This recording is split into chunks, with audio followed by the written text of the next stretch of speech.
Would you like me to do roll call? Please. Okay. Commissioner Escontrias? Present. Commissioner Barbarigos? Here. Commissioner Lang? Here. Chair McCauley? Here. And noting the absence of Commissioners Light, Corman Super, and Rowe. Okay. We have a volunteer for the salute to the flag. Anyone? Go ahead, Jacob. Okay. I pledge allegiance to the flag of the United States of America and to the republic for which it stands, one nation under God, indivisible, with liberty and justice for all. Thank you, sir. And we have approval of the order of the agenda. Does anybody? I'll make a motion to approve the order of agenda. Okay. Do we have a second? Anybody want to second the? I'll second. Thank you, sir. Anybody opposed?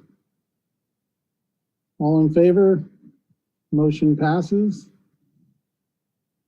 Which brings us to any blue folder items. I think there was just the one flyer, is that correct? That's correct. So we do have one that was added for an upcoming event at Wilderness Park. I'm happy to now, if you'd like to chair, I can turn that actually over to Commissioner Barbarigos to explain a little bit more about it. If you'd like now, or we can do it later during the director's reports. That's fine if we do it now. Go ahead. Okay, yeah.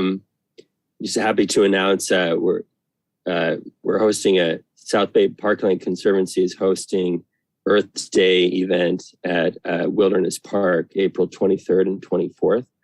And it's an event that we have the flyer here that was included in the blue folder.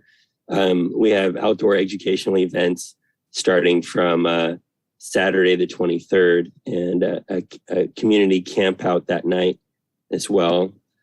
The next day is filled with more events from habitat restoration to educational walks like a bird walk, native plant walk. We're doing a seeding workshop. So for families who want to come out and collect seeds of the native plants that have been growing in the park for the past 5 years. So there'll be also craft tables and booths set up from a lot of different organizations in the area who are also participating in just a community Earth Day event. There will be food provided, and but some of that information you can find food and music as well in the amphitheater. One thing I wanted to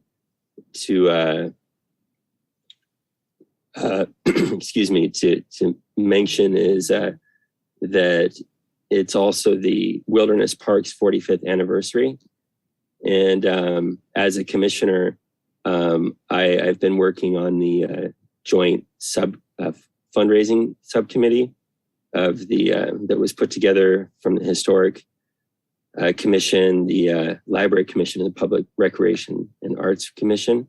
I'm the only person on that committee from the Rec and Parks Commission at this point, but I bring that up because the Historic Commission is submitted to have Wilderness Park designated as a historic landmark. For one, it being a native site for the Chowinga as a lookout, and then it's military history as well as in the Cold War. And so we'll be celebrating the 45th anniversary of the Wilderness Park, and the Historic Commission will be making a presentation of that designation. But yeah, that's about it. If you have any questions, you can contact me. I work with the Conservancy, and I lead the Wilderness Park restoration effort. So I'm definitely there a lot. If it's open to, we have a lot of volunteer opportunities, but if anyone wants to stop by and see all the other organizations that will be present, from Girl Scouts to other nonprofits as well. So, but that's about it. Cool. Thank you, Jacob, for sharing. That sounds like a pretty cool. That's over 2 days, right? It's the 22nd and the 23rd? The 23rd and the 24th of April. Yeah, and there's links for camping. If people want to camp out the night before with everybody, they can camp out with us. And so links are on the flyer, as well as on the South Bay Parkland Conservancy's website. Very cool. Does anybody have any questions for Jacob? All right. Well, thank you for being on that committee. That's pretty cool stuff. So appreciate that. And that was the blue folder item, right? So we go to the consent calendar. Is that correct? That's correct. Yes. So for the consent calendar, are we approving anything right now? Yes, we do have, the 2 items, just the general affidavit of posting and then the approval of minutes. So we do need to ask for approval Okay. of both of those. Does somebody want to make a motion to approve the consent calendar items? Anyone at all? I'll make a motion. I motion to approve the consent calendar.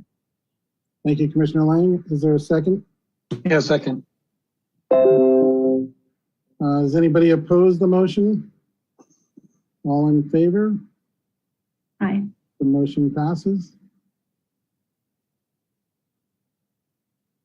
And we move to, is there any excluded consent calendar items? No, Chair, none were pulled from the consent calendar. Okay. And then public participation on non-agenda items. Do we have anybody tonight? So Chair, I'm going to turn that over to Michelle Pinedo to prompt the speakers who would like to speak on the agenda or on non-agenda items, excuse me. Okay. Hello, Michelle, go ahead. Hi, Commissioner. So if you would like to speak at this time, if you can please just signal to raise your hand. We will allow for 3 minutes for you to speak. And so we'll just wait for you to raise your hand. At this time, Chair, we don't have any e-comments. Just want to note that. So we have Oran Tanner. I am going to allow to talk. And thank you. You can go ahead and start. Thank you. Good evening, Commissioners. Can you hear me? Yes, we can. Hi, my name is Orhan Taner. I'm a Preservation Commissioner of the City of Redondo Beach, but I'm here tonight with you as just a simple citizen, a resident of Redondo. I would like to talk a little bit about the potential use of the historic library. I don't know whether that falls under an agenda item or if I can just offer my views right now. Since I hear no objection, let me go ahead. Mr. Tanner, I apologize. I just saw the chair stepped away for a moment, so I just wanted to step in. There is an agendized item specific for the Veterans Library, so if you can hold your comments for that item, that would be the most preferred method. Okay, I'll do that. Thank you. Thank you.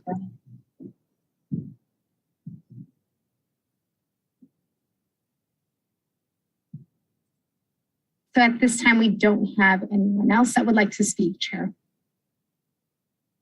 Okay, so then we are moving to items continued from previous agendas. Is there anything there? We do not have anything this evening. Okay. And then items for discussion prior to action. So I'll go ahead and kick this off and turn it over to our city manager. This is an item to discuss the upcoming budget. And as I stated, our city manager, Mike Wazansky, is on our meeting this evening and we'll be kicking this item off for you guys. So with that, welcome to the meeting and I'll turn it over to Mike. Thank you, Kelly. It's great to see all of you tonight. As Kelly mentioned, city manager here to take in input as we begin to deliberate and prepare our city manager proposed budget for the 22-23 fiscal year, which we will deliver to the city council on May 15th. And really just trying to gather input as we go into that discussion rather than after we've already presented the budget. So really just putting my listening hat on for tonight, here to answer any questions you might have, and really am seeking from all of you what is top of mind as you think about the budget, as you think about city operations, as you think of our areas of strengths and weakness, areas that we might be deficient in the area of funding, and what projects, what programs you'd like to see us consider including as part of our budget this next fiscal year. I've spoken with a few of the other commissions thus far. You folks are next on the list, and really looking forward to your feedback and appreciate any suggestions you might have. So with that, I'll listen to all of you. Thank you. Okay, thank you, Mike. Thank you for being here. Is that referring to any item or any suggestion? Yeah, really whatever's top of mind for you. That's what's most helpful for me. It could be in a multitude of areas. Ideally, it's in the area of recreation and parks, but you're all citizens here in the community. Any input you might have is constructive in my view. And obviously, when we prepare the budget, we have to balance revenues and prospective expenses. So we don't always get to add everything we would like to see in the upcoming year done. We have to manage resources and make sure we can deliver on items that we include in the budget as well. That's very critical. But for now, as it's a bit of a listening tour for me. I'm looking forward to hearing from all of you and really what your thoughts are. Awesome. We appreciate that. And does anybody have any input you want to give? I see Commissioner Escontrias. Go ahead. Yes. My concern would be the idea of more of a line item budget approach to this. I know that's been kind of a little bit of a sticky topic for some people, but you mentioned before about being able to understand where we're spending the money as far as being budgeting, but it's very difficult to budget for things when you don't know what you're spending it on.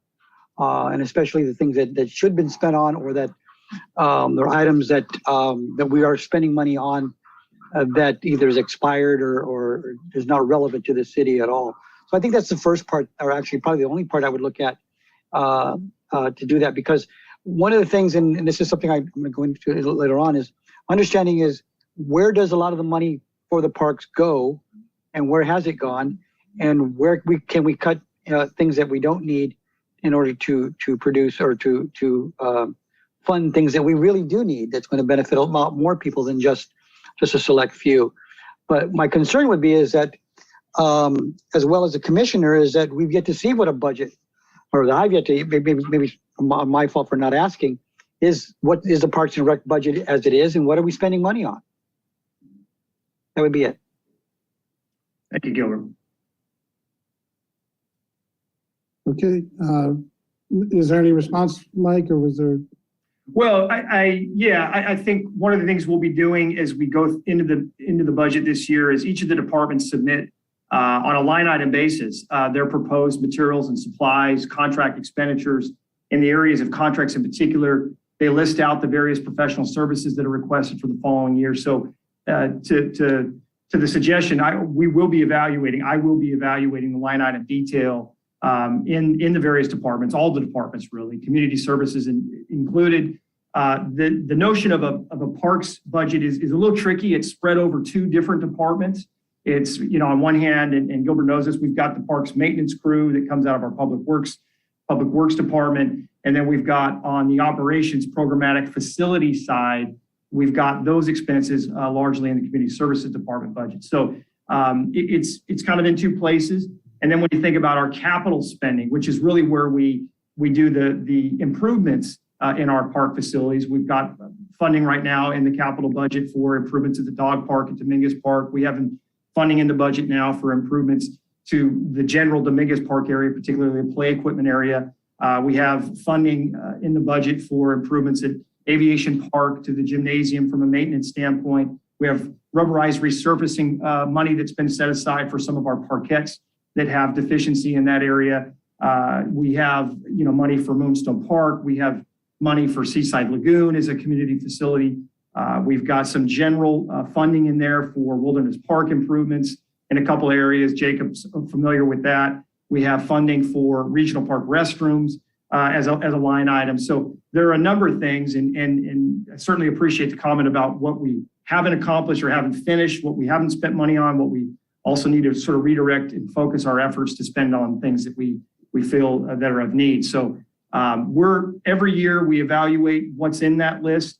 Every project that is funded has to actually be carried over and refunded for the next fiscal year. That is an action that the council takes every year. So we're sensitive to that, and to the extent that we can evaluate on that line item basis, we will do so. One of the things we're doing now in the proposed budget is we include some of that line item detail as part of the document. We've expanded that based on past requests, and also do a supplemental line item provision through our budget response report program, which comes after we do the proposed budget. So there are a couple of opportunities to look at it in detail from the commission and the city council's perspective. We'll certainly be looking at it as we evaluate it from staff's perspective before that proposed document is finalized. But my concern is this, okay, obviously transparency. Mm-hmm. And my understanding is Redondo is one of the very few, or one of the few cities that do not have a public line item type of budget. We do now. We do. You do? We do. Okay, now yeah, we do. It's available. Probably within the last year or so, right? Yeah, yep. Okay, so because my concern again is that when the status quo comes in of, oh, hey, we need this particular item. And again, as a former city worker, I'm well aware of how when we want something to kind of keep going, even though it is not the best interest of the city or whatever, things can occur. That's where my concern comes in, is that are we paying for something or renting maybe a vehicle or have a piece of equipment that we've had sitting, somewhere in the middle of a field somewhere for the past 10 years, yet nobody's questioned it. And so that is what my concern is. It's not seeing just some of the line items or relying on some of the heads of some of these, the managers rather, but it's more so is that saying, not only am I a constituent, I'm also a taxpayer. And I think it's incumbent on all of us to kind of sometimes sit back and to do that. But okay, so if we are getting more of the line item stuff, yep, then I would also like to see that as a commissioner that we also get the budget of what we are spending stuff on as well. I mean, in general, I'm not saying we're going to tear it all apart or scrutinize every line, but every once in a while something pops up that we're wondering as to, well, who approved that? Okay. And so again, I have my own issues sometimes where certain people in staff opted that it was their way or no way. Okay. And so certain things were not funded or were not, and such. And so just things kind of went on. But I think we do a disservice to our people when they don't know what their money is being spent on. Sure. Yeah, no, I couldn't agree more with that sentiment. And that's really why in the last year, and we'll continue to do this, we have tried to provide more detail as to the actual expenses at more of that micro level. And we'll continue to do that. And we're certainly open to future conversations to talk about how that money's been spent. And as we propose and prepare the budget and that material is released, happy to have conversations with the commission about that in the future. Thank you. Thank you, Mike, and thank you, Commissioner Contreras. Up next would be Commissioner Barbarigos. Go ahead. All right, thanks, Chris. I have a few comments, and one is I'd like to see more focus on the North Redondo bikeway and more attention brought to greening that bike path and presenting a master plan for the full 0.8 miles. I know there's a lot of community involvement around that and a lot of positive feedback from people who want to get involved. And so I'd like to see more focus on that for North Redondo specifically. Another thing that's been on my mind is obviously I've been focused a lot with the work, the habitat restoration in Wilderness Park. The thing that that is, the park is set up is to be an example of what rewilding could look like throughout our community. And so what I would like also to see more in Redondo and in cities throughout the community is that there's a region-wide effort to rewild unused aspects of our cities, like slopes and medians and things like that, with plants and landscaping that's conducive to habitat restoration. And so my question would be if the city could do a report on what types of medians and slopes throughout the city would be suitable for rewilding, so that the city could be placed on a could lead that effort in the region to rewild for pollinators like the monarch butterfly and the El Segundo blue butterfly. I don't know if that's been talked about before, but that is definitely something that would connect with a lot. It would be a multi-organizational focus. Now, in my work as I'm working a lot with public works staff on projects, something I hear back a lot from the staff members is that it's great to add projects to the pile, but the public staff is really maxed out, and we're losing staff members to other cities. They're not getting paid what they feel like they deserve, and they're stressed, and it's a few guys that are having to manage all the parks. And when I talk to them about new projects, it really stresses them out, because they say, who else but a nonprofit, or something like that, is going to do it if not the city staff. And really what they need is more staff employees. We need to show, if we want more parks in the city, if we want to create more open space, then first we have to create the capacity in our public works to handle it. Because I feel right now we're busting at the seams. The volunteer work that South Bay Parkland Conservancy's focused with the city is helpful, but the city, these staff workers, they need raises. They need more workers, and that's my 2 cents on that. I would like to see more continued focus on community gardens in North Redondo, also in furthered skate park developments throughout the community. And those are my comments. Thank you, Jacob. Appreciate that, particularly the recognition of staff capacity. I couldn't agree more. We are there from a maintenance and operations standpoint, particularly in public works. And that's true actually for community services as well. There's really not a department that I could point to that at this point is overstaffed. Everybody's running in a fairly lean capacity, and we're sensitive to that. In fact, the council at mid-year approved some funding to try to create a recruitment and retention bonus program for our core park maintenance and building maintenance and public works maintenance personnel who, over the course of the pandemic, have shown up to work every day and done the day-to-day heavy lifting that's required to kind of keep things moving. And we're working on a program to try to reward that effort and hopefully help with some of that relief that you described, because we have a lot of employees that are feeling maxed out, and that's it's going to take a lot of support to get people back to I think a good sustainable level of comfort. So appreciate those remarks. Thank you, Mike, and thank you, Jacob. Mike, along those lines, how many staff positions are we behind? Are there vacant positions in like public works and in the Parks and Rec? There are a couple of positions that we continued to freeze during the pandemic. So we are down structurally from a budget standpoint, just by way of projected revenues and expenses at the beginning of the fiscal year. We're slowly emerging out of that concern. But specific to parks, we were having trouble filling 3 at the time park caretaker positions.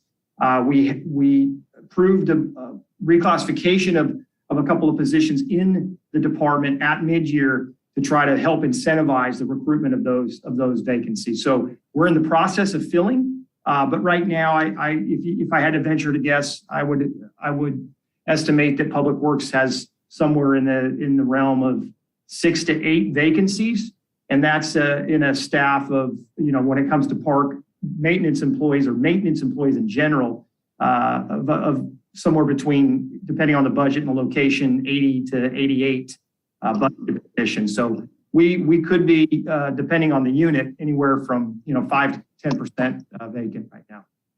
Yeah, if I can jump in real quick. yeah, One of the things I speak to a lot of these maintenance people, and again, we have 5 or 6 positions, but I think sometimes the reassessment of whether you need, I mean, if you can't fill 6 positions, maybe if you reduced from the 6 to 3, to give somebody a little bit more of an incentive to work. I mean, a couple of guys I've talked to very candidly and said, that they can go to In-N-Out Burger, work not as hard, and get better benefits. So why would they want to stay with the city?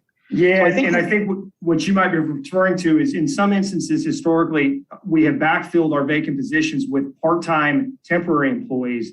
And in particular, those individuals who are working in that part-time capacity struggle when they compare wages to other options in the food service industry or the like. And that actually we're working on changing. We've actually taken some steps to improve that. The 6-person vacancy is really a rough estimate for me. We could certainly give you more detail at a later date, but that's not uncommon. There's generally some level of vacancy factor throughout the course of the year. Our hiring process takes time. We have a fairly robust backgrounding and investigations effort before we bring somebody on board in final capacity.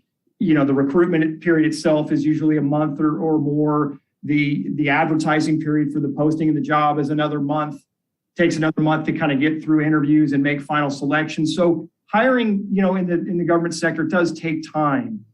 So it's not atypical that we have vacancy, but in the case of parks, what we're really trying to do is fine point that. We elevated the 3 positions. We were able to attract more candidates. We think the recruitment and retention bonus program will do that to another level and really should help shore up our staffing in that area in particular. So we're trying to pull a few levers to improve that. We're sensitive to this concern, and we hope that these new initiatives will help.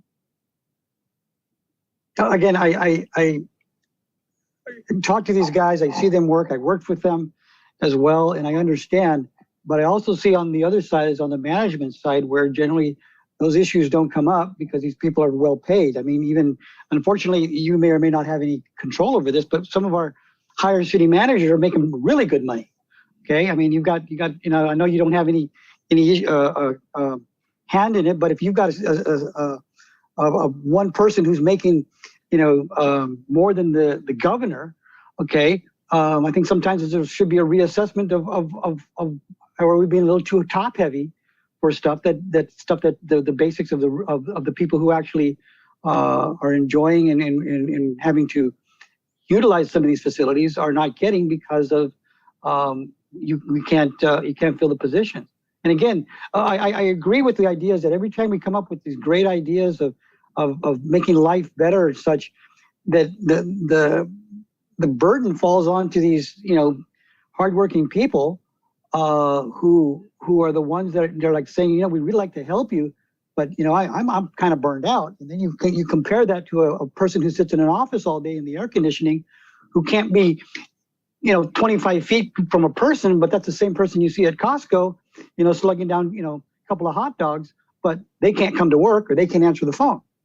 Okay, I mean, I know I've been a real maniac on this as well about. Yeah, you and I've had that conversation before. Yeah, going to City Hall. Listen, we're doing, and another initiative we're doing to that very point is we're actually we're embarking on a class and comp study, targeted class and comp study to look at different positions in our organization at all levels and kind of benchmark our level of pay and benefits to other organizations, our comparative cities. So that data should help inform both ends of the spectrum to kind of know how we rank and how competitive we are in the marketplace. And I suspect there will be many levels of the organization where we may be behind in certain areas. I think we do very well on the benefit side in Redondo Beach. Our salary over the last decade has suffered to a degree because we've been so focused on having to cover pension costs. And Gil, you and I have had this conversation too. We have refinanced that pension debt. I'm hopeful that will, by flatlining that, have more capacity in the future to take care of our salary needs where appropriate. And I'm looking forward to the results of that class and comp study, because that will help really shed a fine point on how we stack up in that regard. But my concern would also be is that Redondo is notorious for having a study, and when they study the study, if it doesn't come out with any certain way, then they want to do a new study. I get that. But the other side, I think also is we do have quite a bit of very dedicated volunteers and such, but I think we also have to be concerned about that. Will you be suddenly taxing the volunteers too much on one side, and the other part relying too much on them, that suddenly now you eliminate positions because of the fact that the volunteers are stepping up to fill that void? Again, even with me, I'm talking to some of the public works guys, there are things I avoid to do as a volunteer, because suddenly if I'm doing that, the management will look at it and say, well, we don't have to do that anymore because this guy's doing it. And unfortunately, or possibly very fortunately, I'm not going to be around a whole bunch of years. So, but what ends up happening is now I'm getting, some kid who deserves a job, taking his job away from him, and I shouldn't be doing that. Yeah, no, sensitive to that too. Ideally, volunteers are supplementing our efforts, helping us beautify, enhance the experience, improve areas that are of real interest. That's always the goal. Ideally, sustainable services are provided through, core employees, and appreciate that concern. Well, thank you. And we'll move to Commissioner Lang. Go ahead. Yes, thank you. I just was jotting down a list here, and we already talked about it, but that was also something that was on my list, was funding for park and rec staff or maintenance staff. So I think anytime you engage with the city, you notice that, there is some staffing, staff members are really struggling to answer questions and emails and, just show up how I think the community is asking them to. And yeah, we've already talked about it, so we don't need to go any further. And then, so there's a couple other things which I am involved in. So I just wanted to say that up front. We are right now, we're fundraising for the community garden, and there has been some funds that have been allocated in previous discussions, and it would be nice if they could fully fund it. And so I'm just going to throw that out there. I think that's a discussion that has to happen with council, but since you're making your rounds, I would also like to see a little bit more money to plant trees throughout the city. Maybe even dedicate some man hours to checking those boxes. I know it was Ted has a goal of 100 trees, but I don't think that they were able to reach that goal. I don't know why, but maybe more funding would help. Also, the Alta Vista Park playground could use a little bit of help. So my son is 6, and I think when I first started taking him there, he was like 1, and there were the playground equipment could just use a little bit of a refresh, and the cork is there's some holes and stuff. And since you're asking, it's been on my mind for a little bit. And there's actually a lot of kids that use that play area. And it's a small park. And then can you say the name one more time? Oh, I'm sorry. Alta Vista Park. It's the playground. Yeah, it's right. Actual play surface area there. That's the problem. Yes. Right next to the tennis community center. Yep. Not sure what you call it. And then re-landscaping City Hall. I think that's already on everyone's. They're aware of that, but I think it would be really nice if, we could do that. And then I know that you said, you mentioned there's money for Seaside Lagoon. So I know that you probably are well aware of the maintenance issues with the fencing and stuff. So that's it. Just a few things I noticed from being around and looking at stuff. So thank you so much for coming and asking us for our opinion and what we've seen. And thank you. Absolutely. Appreciate the suggestions. And, I'll just add a couple of things as well. from the first thing is, yeah, definitely. I hear the staffing issues loud and clear. Like, I know that's not a project for infrastructure, but that would be something that we would want to kind of let people know up above that if we got to give raises or whatever we got to do to get more people, it's a big help because I deal a lot with the youth sports and a lot of the issues we're hearing the same thing. Like, we can't get the grass cut as often as we could because of staffing issues and stuff like that. And so it does trickle down and affect people. So if we could get those staffing issues, completed or hired, that'd be a big help going into the next year and going forward. I know it's a tall order because hiring people probably is just a pain in the butt for government. But along those lines, I have a question. So, like, speaking of Alta Vista Park, there was actually two questions for that location. There was a backstop and some funding that's already been approved. That wouldn't be something to put in now, right? That was kind of already done, and that's going to happen at some point. I'll have to check. I know we funded that effort in the past. We had the stand-up electrification of the ball field lights. I know that was something we've recently completed. We're working with the groups to actually can make those connections so we can move away from the and they're really useful. So that hopefully makes a big difference down there. It's been a while since my daughter went through Redondo Sunset, but that would be a nice upgrade. The challenge is, for those who don't know this, the right side of Julia Avenue is school district property. Left side of Julia Avenue is city property. So we can make installation and improvements to the backstops and fencing in the smaller fields. The bigger backstops that serve the larger two fields to the right of Julia Avenue, to the east side of the property, really has to be done in partnership with the school district. So it's a little bit, it would be a three-way initiative, city funding perhaps, youth sports contribution, and then cooperation and acceptance from the school district to allow for the installation. And we don't have, if that's the area you're thinking of, we don't have funding specific to those two fields. That's a bigger lift. Those are bigger pictures. So I was actually talking about the one on Julia. I think there was dugout fencing or a new backstop. Yeah, but and I understand it's in the pipeline, so it just hasn't happened yet on that. Yeah, I'll check on that. I think you're right, though. And then, you bring to mind there about the other two fields, because that's a problem we have also in North Redondo, like at Adams and other fields where they're on school district property, but the school district doesn't really acknowledge because they're not used for educational purposes. And they don't really, the leagues have to step up, RBLL and the other leagues that, like Sunset, have to do a lot of the maintenance and whatnot.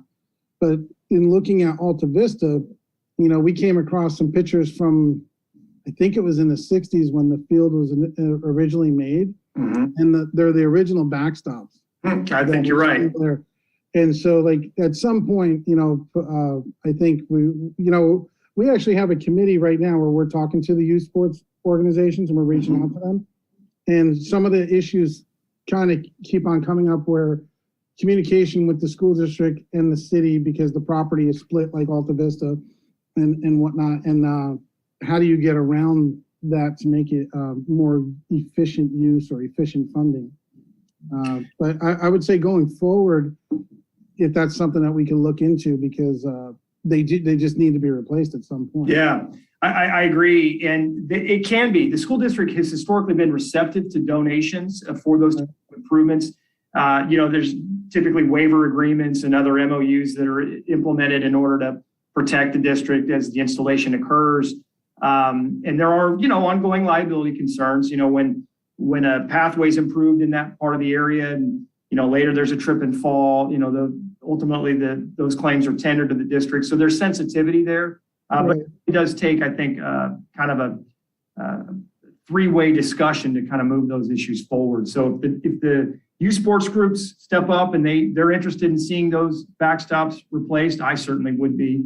I think the city would be happy to engage in those conversations. A matter of funding is, as it always is just a balance test. So right. All right. Well, yeah, that would be one big issue that I would add.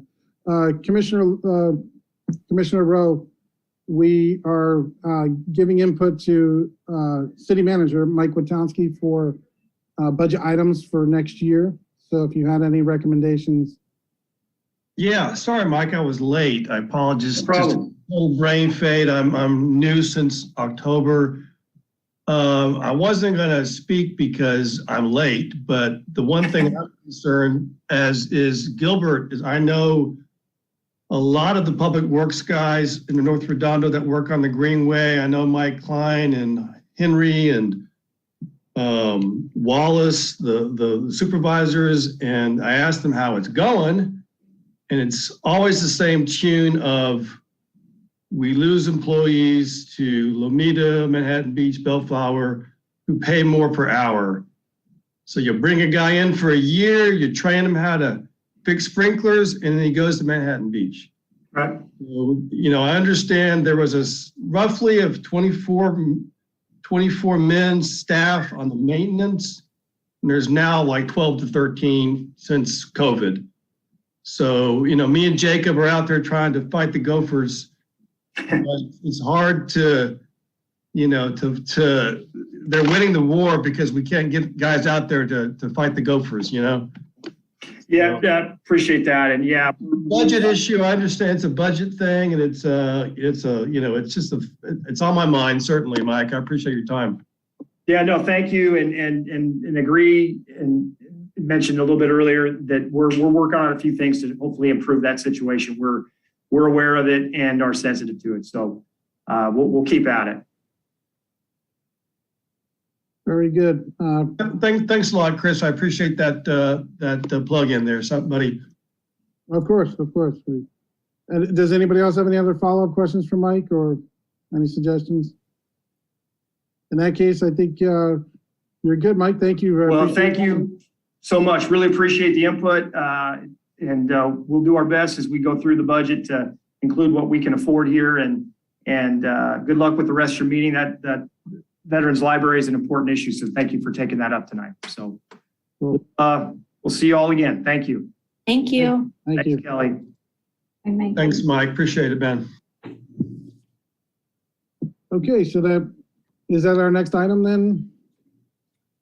It is, yes. So if you all are ready, I'm going to share my screen so we can get the presentation going. So the long awaited, it's been a few months. We've been kind of talking about this a little bit. Oh, there it goes. So as you know, we tonight are going to be discussing the Veterans Park Community Center or Historic Library. I tend to refer to it as the community center just because that's what I've seen since I started working in Redondo Beach. A lot of people refer to it as the historic library. So I just kind of wanted to start that it's the same facility. So in case you do hear both terms, it is the same one that we're discussing. So just wanted to very briefly go through just some very kind of highlight and high level facts and history of the facility. It is just over 11,000 square foot. It's a landmark building and it is listed on the National Register of Historic Places. So as the city manager suggested, this is a really important topic. This is a facility that is very special to so many in this community, as was evident in some of the feedback that we received in the survey that we put out, which I'll go into a little bit on that in just a moment. I won't go into this into each one of these bullet points here, but as you can see in 1930, the facility itself served as the city's main library, which hence the name Historic Library came from, and served as that until 1991. There was an earthquake that did cause some structural damage, so the facility was closed at that time, and the city repurposed it and spent a few years kind of retrofitting and getting that facility back up to a certain level of standard, and then it reopened as a rental facility. Since then, we have had a company that has overseen the management and kind of daily use of the facility as a private rental and venue. That's Spectrum Holding Company. So in case you hear that throughout the conversation, that's the name of the company. The facility has sat empty since March of 2020, or excuse me, 20, yeah, that's correct, 2020, because of the pandemic. The agreement with Spectrum Holding did expire during that time, and Spectrum did not elect to extend that agreement. So essentially the facility has continued to sit empty and currently is not available to the public. So I apologize, I keep having to move my Zoom boxes around so I can read all my text on here. I think I need to limit my text. In January of this year, we presented a draft RFP to the City Council that essentially was just mirroring how the facility was used in the past. That RFP essentially was asking for potential concessionaires to submit their proposal to use the facility as a private rental venue, again, similar to how Spectrum used it in the past. At that meeting, the City Council requested staff to pause on issuing an RFP and to instead seek the input of the community to determine how best to use that facility. And so we did that. We kind of looked at it as a three-prong approach to do that community outreach. So we did our online survey. So we actually had two surveys. We had one dedicated for the community to provide feedback, and then a second one that was for concessionaires to provide feedback, so specific to their area of expertise and how they see best of utilizing the facility. So kind of coming up from a different arena. So we did have that survey out for most of the month of March. We did hold an open house on March 10th from 10 to 12, and we had about 50 people walk through the facility. So we were really happy with that turnout as well. And then we're going to be doing a series of community discussions. The first one listed here is the one for this evening for Recs and Parks Commission. And then we'll do another one with the Public Art Commission at its meeting in May. And that will kind of culminate into the final discussion with City Council sometime in June. So I'm just going to jump right in. These are the survey results and the data that we collected. And this is the survey that was for the community. And as I stated, we did have two surveys in total. The first one for the community had 6 questions total, and we received 312 responses. And the one for the concessionaires had 5 questions and had 11 responses. I'm not going to go into too much detail this evening on the concessionaire survey, just because a lot of their input was geared towards the facility being a similar facility as was when Spectrum was in the space. Not to negate their responses, but I think the community responses is really important. And then we can see how the vendors can fit into what the community desires. So I think at this time, it's really prudent for us to really focus on the community. I will say though that the vendor responses were very supportive of utilizing that facility for community benefit and kind of keeping it more of a local use, which was pretty apparent in the community survey responses. So we were happy to kind of see that parallel. So I'll just quickly go through the responses that we received. So the first question, are you a Redondo Beach resident? 91% of the respondents were residents of Redondo Beach, so really high percentage there. Second question, how familiar are you with the Veterans Park facility? And this was a kind of a sliding scale, with 0 being not familiar at all and 100% being very familiar. The average score here was 71. So, pretty good number there of familiarity with that facility. This was interesting. It was probably split. It was actually split 50-50 on the respondents on whether they have ever actually attended an event or an activity at the facility. And so these questions really were kind of giving us a baseline of how familiar are you of the facility, because I think having that familiarity really helps to better inform how the space should be used. So really happy with these results. I think especially on question number 2, having that average score at 71 really gives us that comfort in knowing that people are familiar with the facility that they then are providing input on. So that connection is really strong there. So the fourth question asked respondents to select the following new amenities that could be implemented or incorporated into the facility. And these were amenities that had been mentioned through the city council meeting, and then just other things that we'd kind of heard throughout some of those discussions ahead of time. And so those included an outdoor patio space that received 204 votes.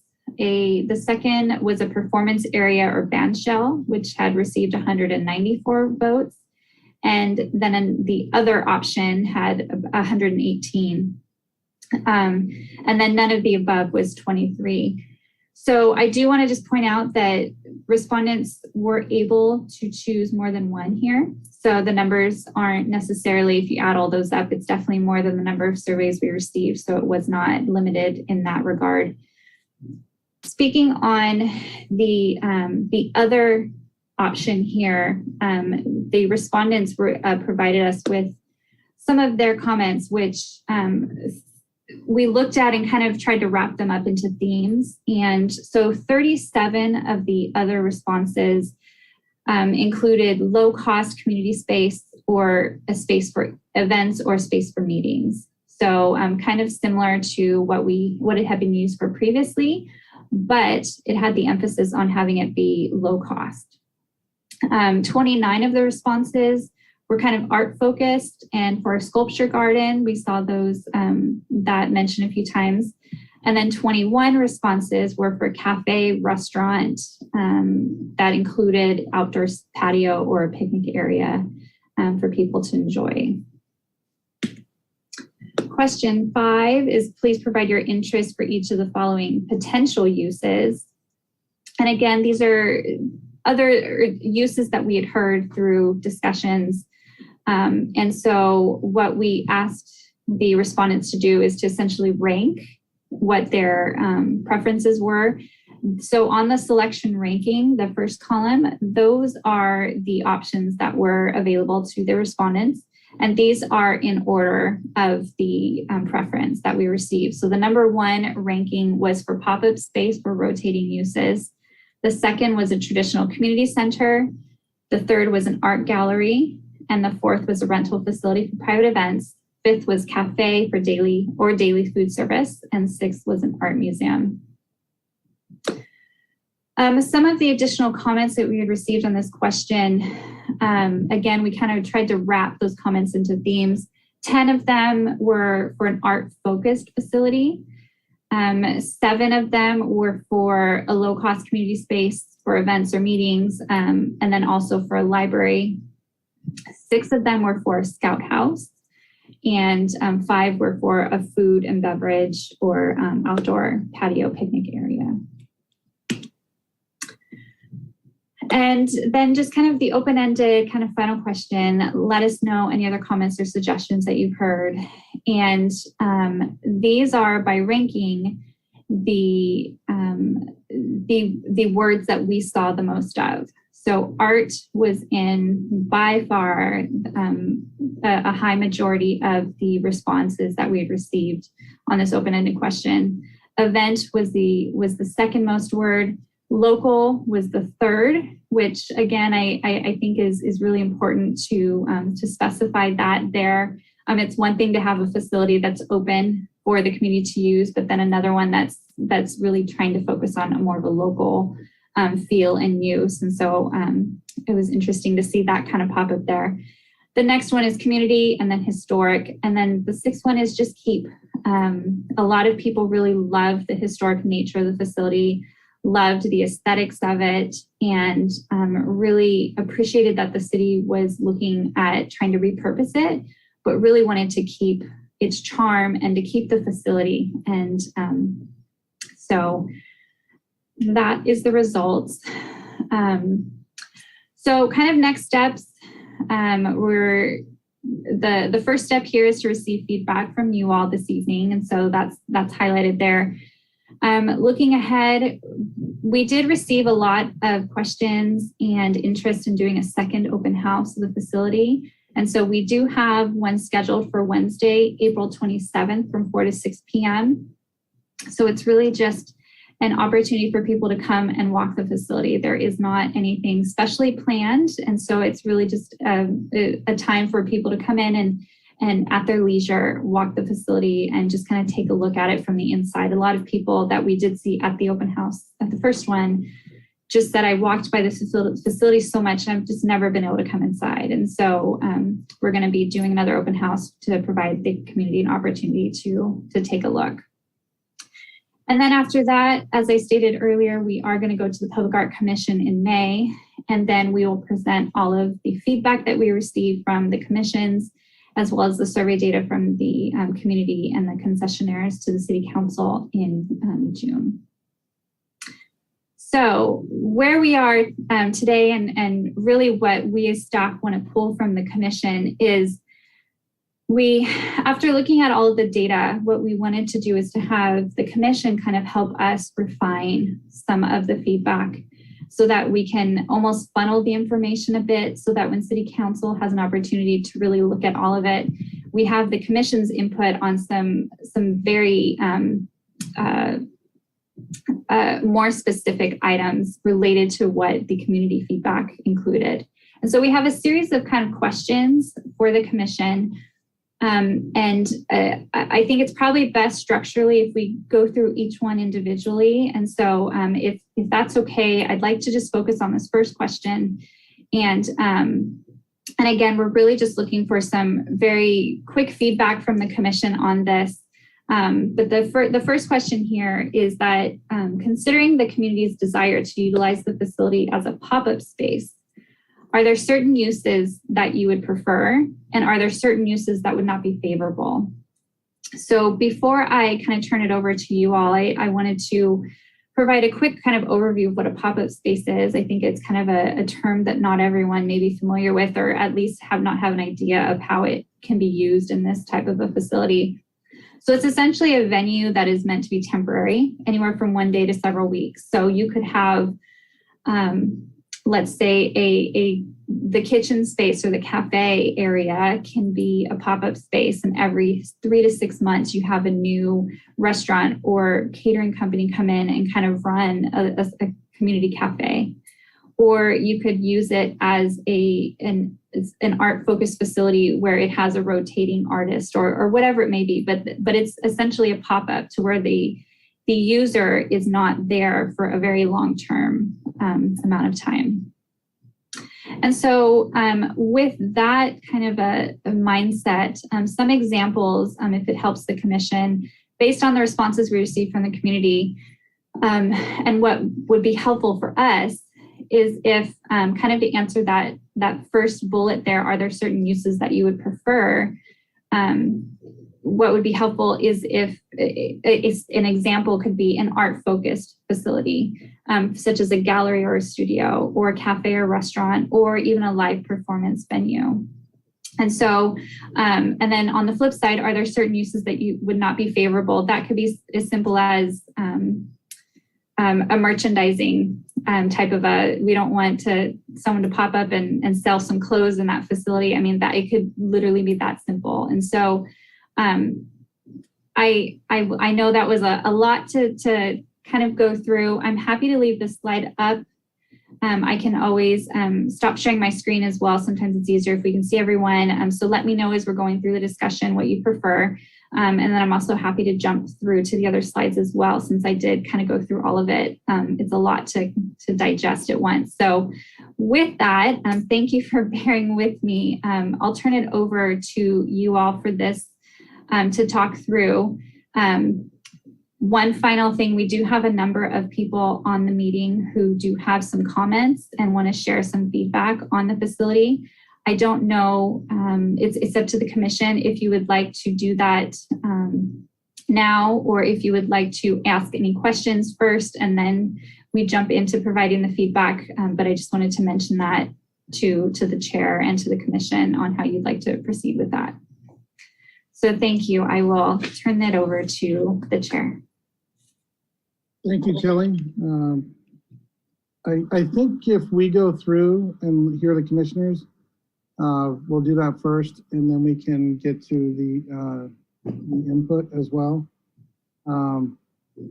So I see we already have a couple of hands. I'm not sure who was first, so we'll start at the top with Commissioner Escontrias. Yeah, I do have a quick question because I think it would possibly go to which direction to go to.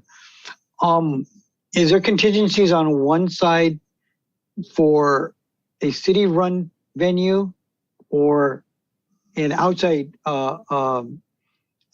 agency running and actually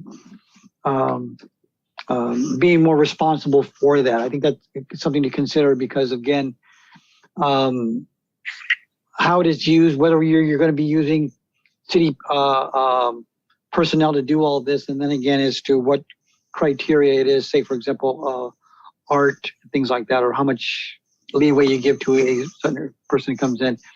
So is there, these questions being asked, is it one for again, I'm concerned about if the city's running it, there would be certain things I would prefer if they, an outside agency or a contractor comes in and runs it.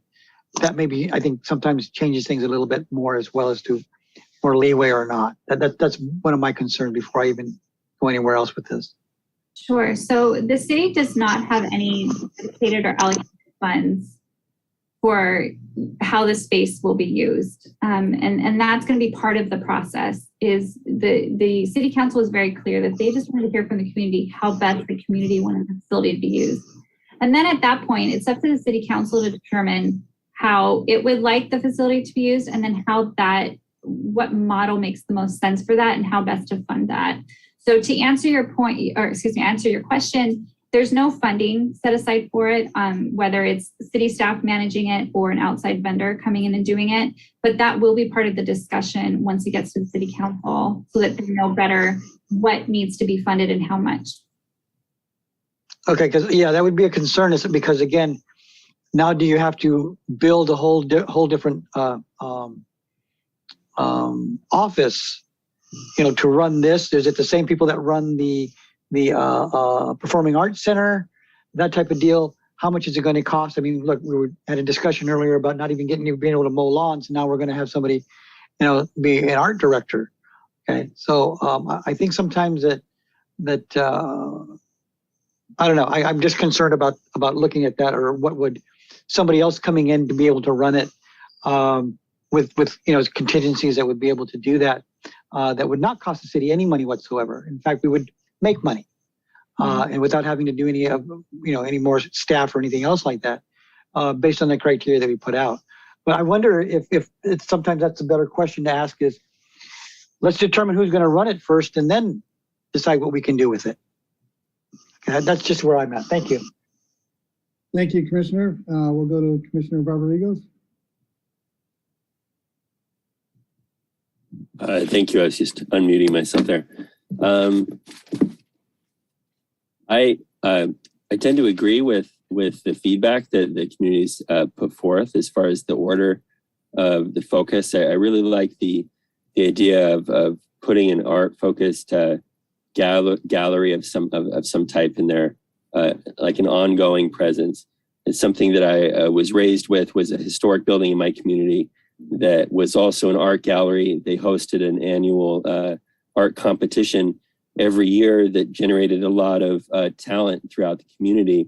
And that alone, just having that competition, created its own history, community history and appeal. It became a big identity to the city to have that art focus. And so I like that. I like any indoor outdoor use for the venue. I think to this point, my experience with it has been, it's been mostly indoor, and so any outdoor activation with music and live performance, I think is a fantastic idea. As far as my things that I would prefer as well, I like the pop-up idea. Is at least initially to test. It allows many opportunities.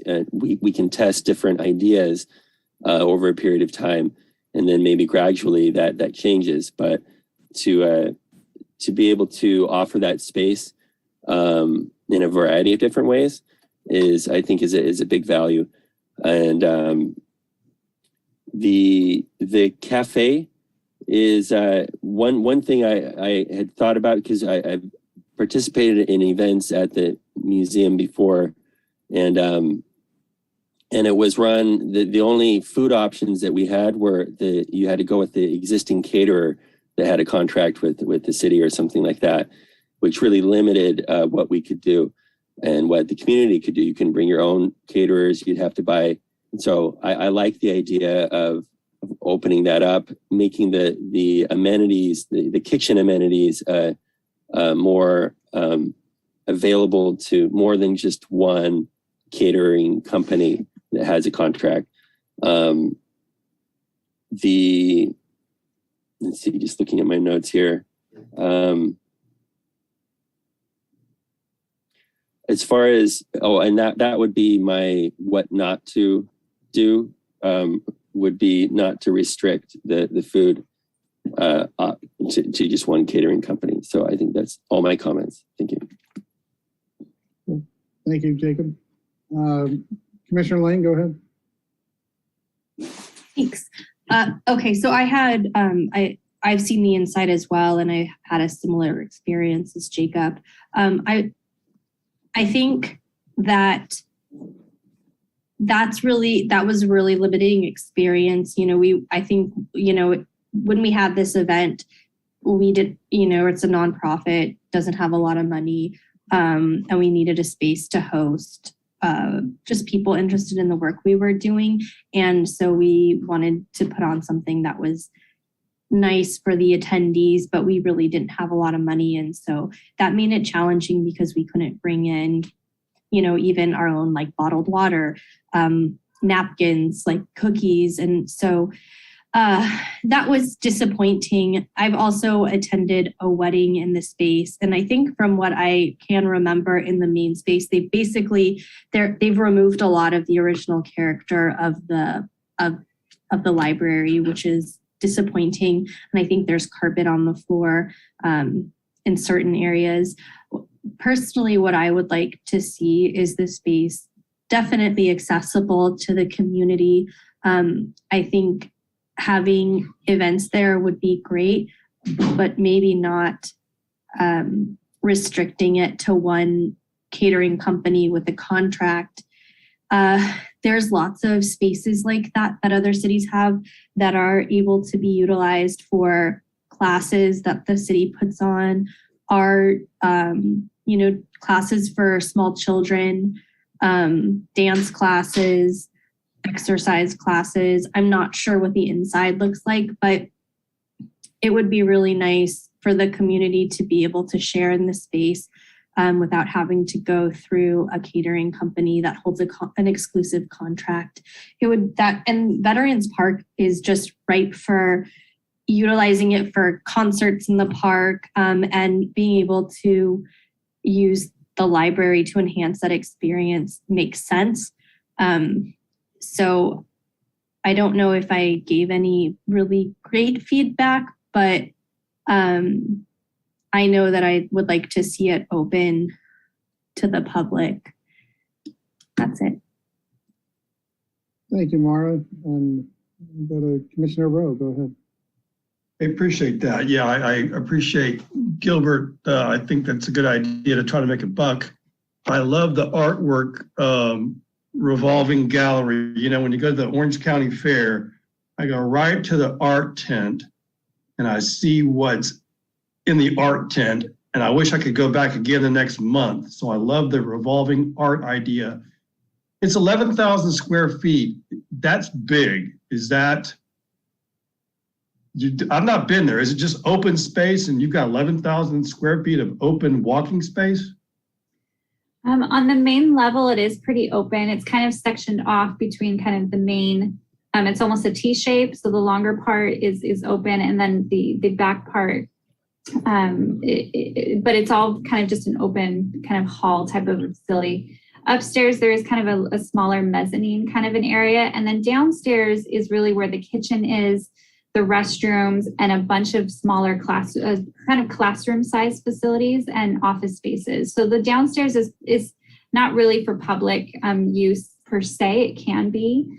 So it's really the main hall and the upper level are really the bulk of what likely will be used for public use. Yeah, that'd be so cool to have revolving art, maybe say they gets a 10% commission off of the sale. I don't know.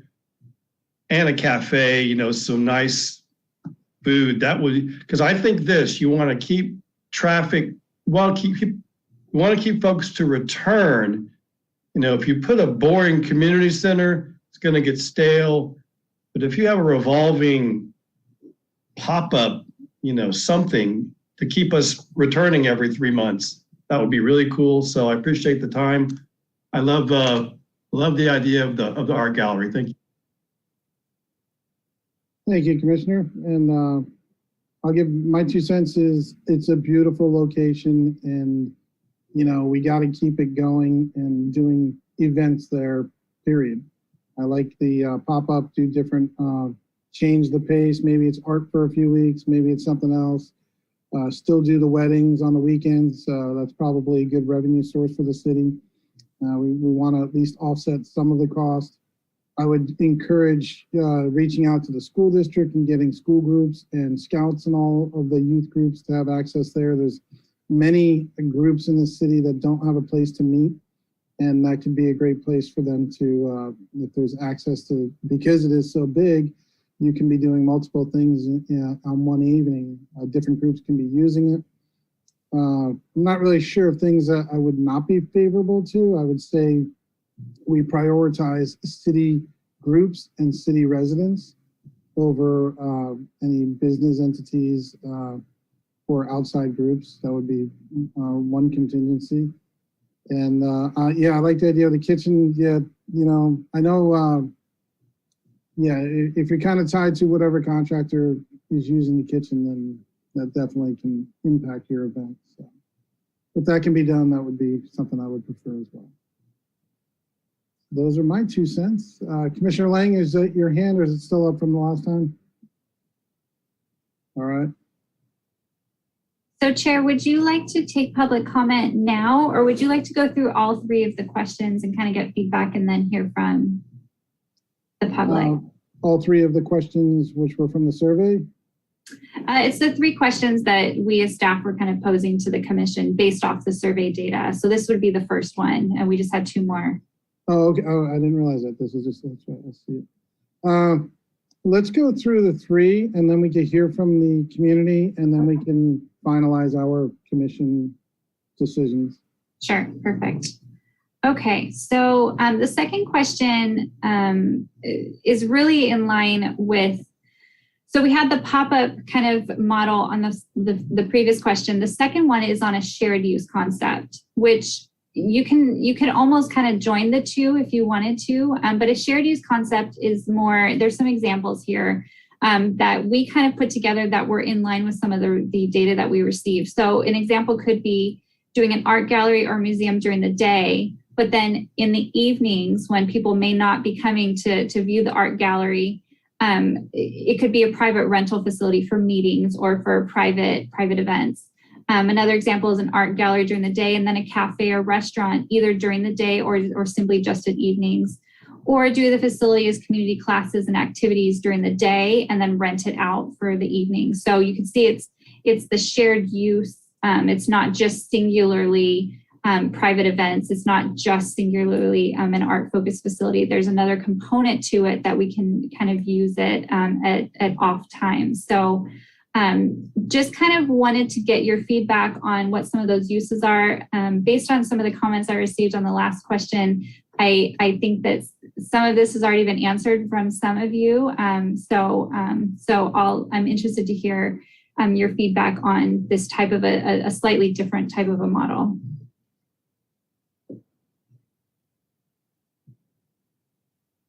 I will say that, yeah, the shared use would be part of what I would be envisioning. It's a great space. We should try to keep it as available and accessible during the week, in the evenings, and on the weekends. That would be my 2 cents, regardless of what uses those end up being. Commissioner Lang, go ahead. Yeah, if I were to pick two things, I think the community classes and activities, and possibly the private rental in the evenings, but I also think that you could do the community and classes and activities and the art. I mean, having a cafe in that space would be amazing, but I think that it's really challenging to get a cafe or restaurant up and running, and you'd really have to select the right type for that space. So yeah, I think that you maybe don't have to just pick two, but those would be my comments. Thank you. Commissioner Rodriguez? Yeah, I think the only thing I wanted to add from what I've said is I think maybe with scheduling, with proper scheduling, we can do all the things. I think, the cafe, the food component is something that's doable, and it's something that can exist when classes are going on. It can exist when an art gallery, it can exist when all those things. If we were to do something bigger, like a pop-up thing where it's more consuming of the space, then that might be a special event, or if there were an art contest or gallery, a special gallery that takes up more programming, then it might close down the community classes or something like that for a time, or it's balanced on a Monday, Wednesday, Friday, and classes are during certain hours, and then the cafe opens at a certain hour, depending on how the space needs to be. What is the shared space? If we're talking, does the cafe and seating area for people who want to eat and grab a coffee or something like that, does that conflict with classroom space, or can they exist together? Is there any feedback on that? Would there be a conflict, or I guess I don't need a response right now, but my comment would be to find a way to share the space, indoor, outdoor, on a shared schedule that rotates and could accommodate more of these top ideas. Very good. Thank you, Jacob. Commissioner Rowe.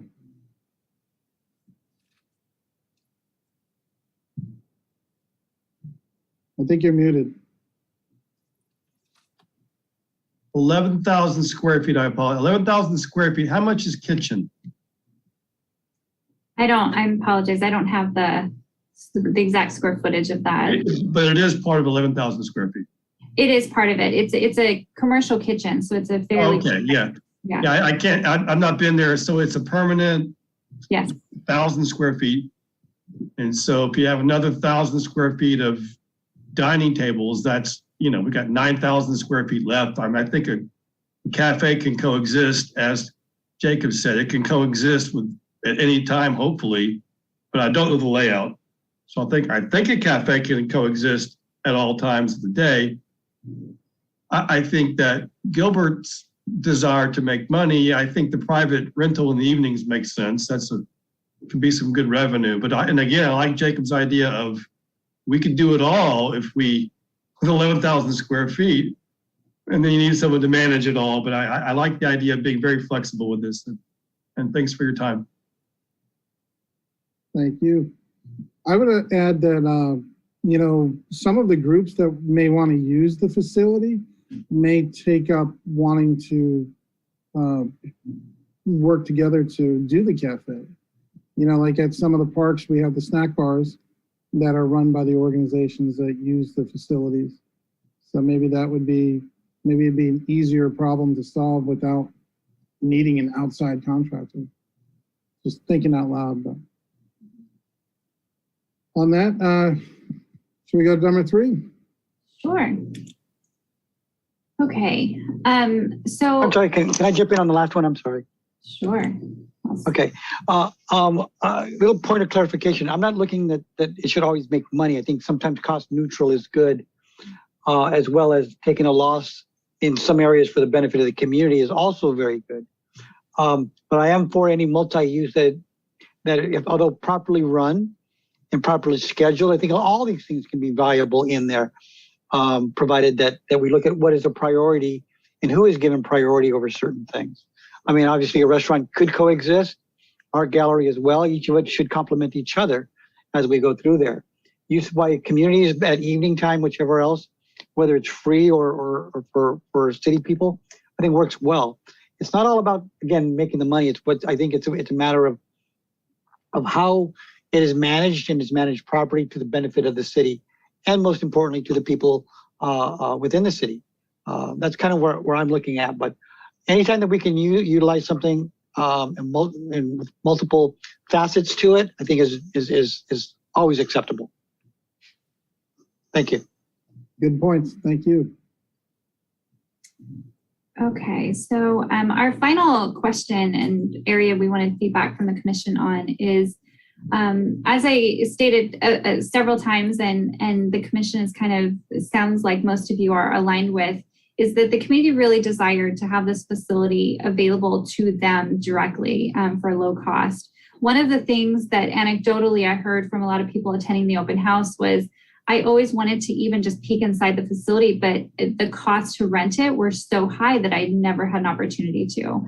And so, so it was very nice to see that that was reflective in a lot of responses on the actual survey itself in the data. So what we would like to hear from the commission is how best can the city support the community desires to have the facility available to them for low cost while also utilizing it to its fullest potential. And this kind of goes back to what Commissioner Escontrias just said, is that there's a balance there, and there's a facility may need to be supplemented by city funds, or it can be a revenue generating. But hearing from the community that they really desire the facility to be low cost and available to them, we're kind of curious to see if the commission had any thoughts on how we can kind of accomplish that. Some creative ways, just a few random things that kind of came to our mind is you could dedicate certain areas for low cost private use. So for example, there's a few very small kind of meeting spaces on the main level and as well as downstairs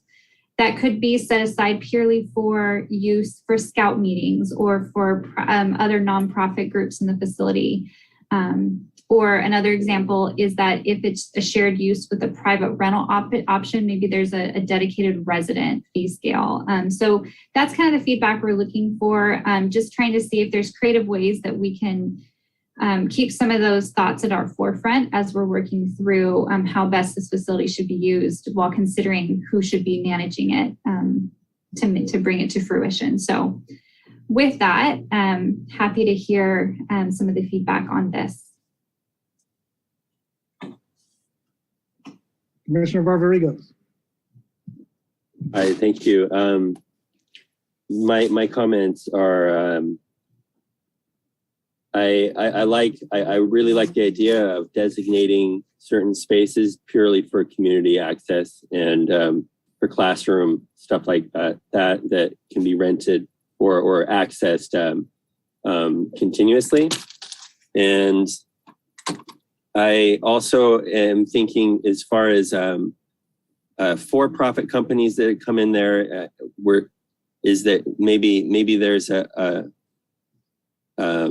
for-profit versus nonprofit. You have Girl Scout, you have Boy Scout communities, you have other nonprofits that could use this space. Maybe there's a discount or some incentive for community groups to come in there versus a for-profit restaurant or something that's designed to make money.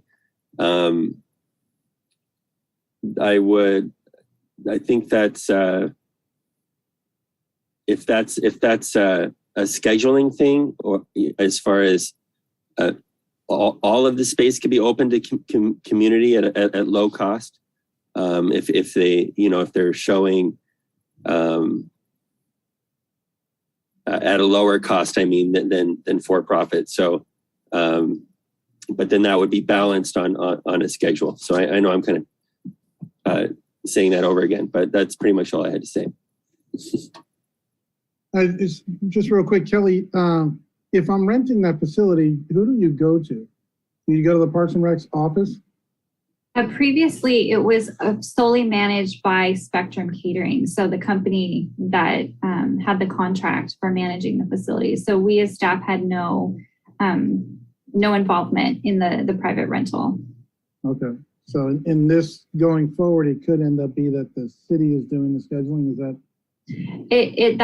That's certainly on the table, depending on making sure we have the right resources to respond to all of that, but that certainly could be an option moving forward. Okay.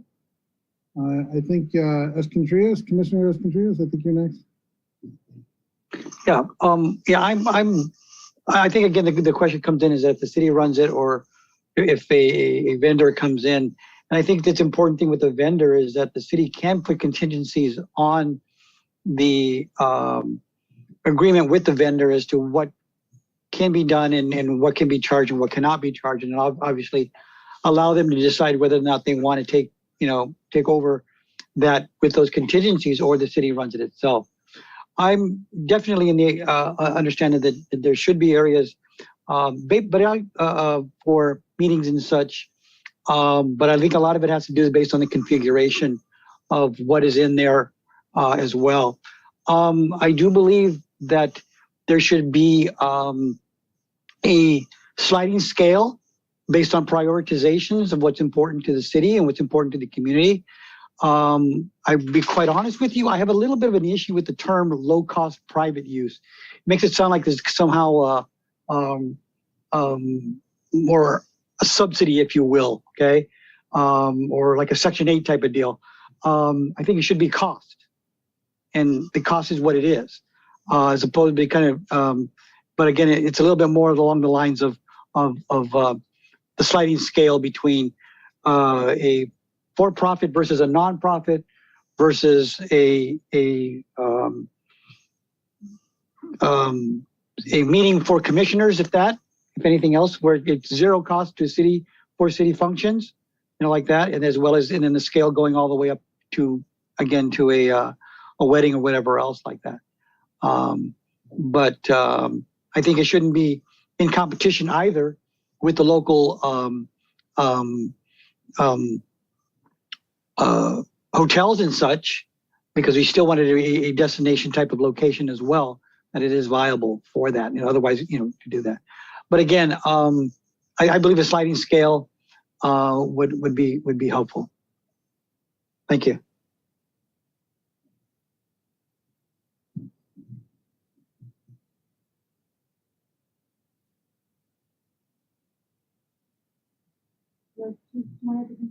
Okay, thank you, Escondrillas, Commissioner, and Commissioner Lang. Thank you. Yeah, so I do know a few Scouts and Girl Scouts, and they do not have a space to meet in South Redondo. And it makes a lot of sense to me that if we are going to have a company that's coming in and kind of has the exclusive contract for the space, that they do set aside a space that the residents can use, at a price that is, affordable, or if, it is a Girl Scouts or Boy Scouts or something that they can even apply to use the space, maybe even for free. But so I would go with, number 2. Thank you. Thank you, Commissioner Mara. And I would put my 2 cents are, I think the facility should try to, bring in some fees to offset what the city is paying. And however that works out, if it's for obviously charging a wedding the market rate, but you don't charge the Girl Scouts, clearly, the local stuff. So, but I do think that you have to try to recoup some money from the facility as much as possible. That's reasonable and easy to do. That would be my 2 cents. I think, anybody else? Okay, so then we go to community feedback. Yeah, so I'm going to stop my sharing. Okay, sorry, I'm having trouble. Yeah, so why don't we turn it over to community feedback and I'll figure out why my screen won't stop sharing. There it goes. There we go. Okay. Hi, Chair. This is Michelle Plato, Recreation Supervisor. We do have one e-comment from Barbara Epstein. Supporter, sorry, I cannot comment with Zoom. I really appreciate opening the historic library to the public. Love the pop-up idea, gives so much variety.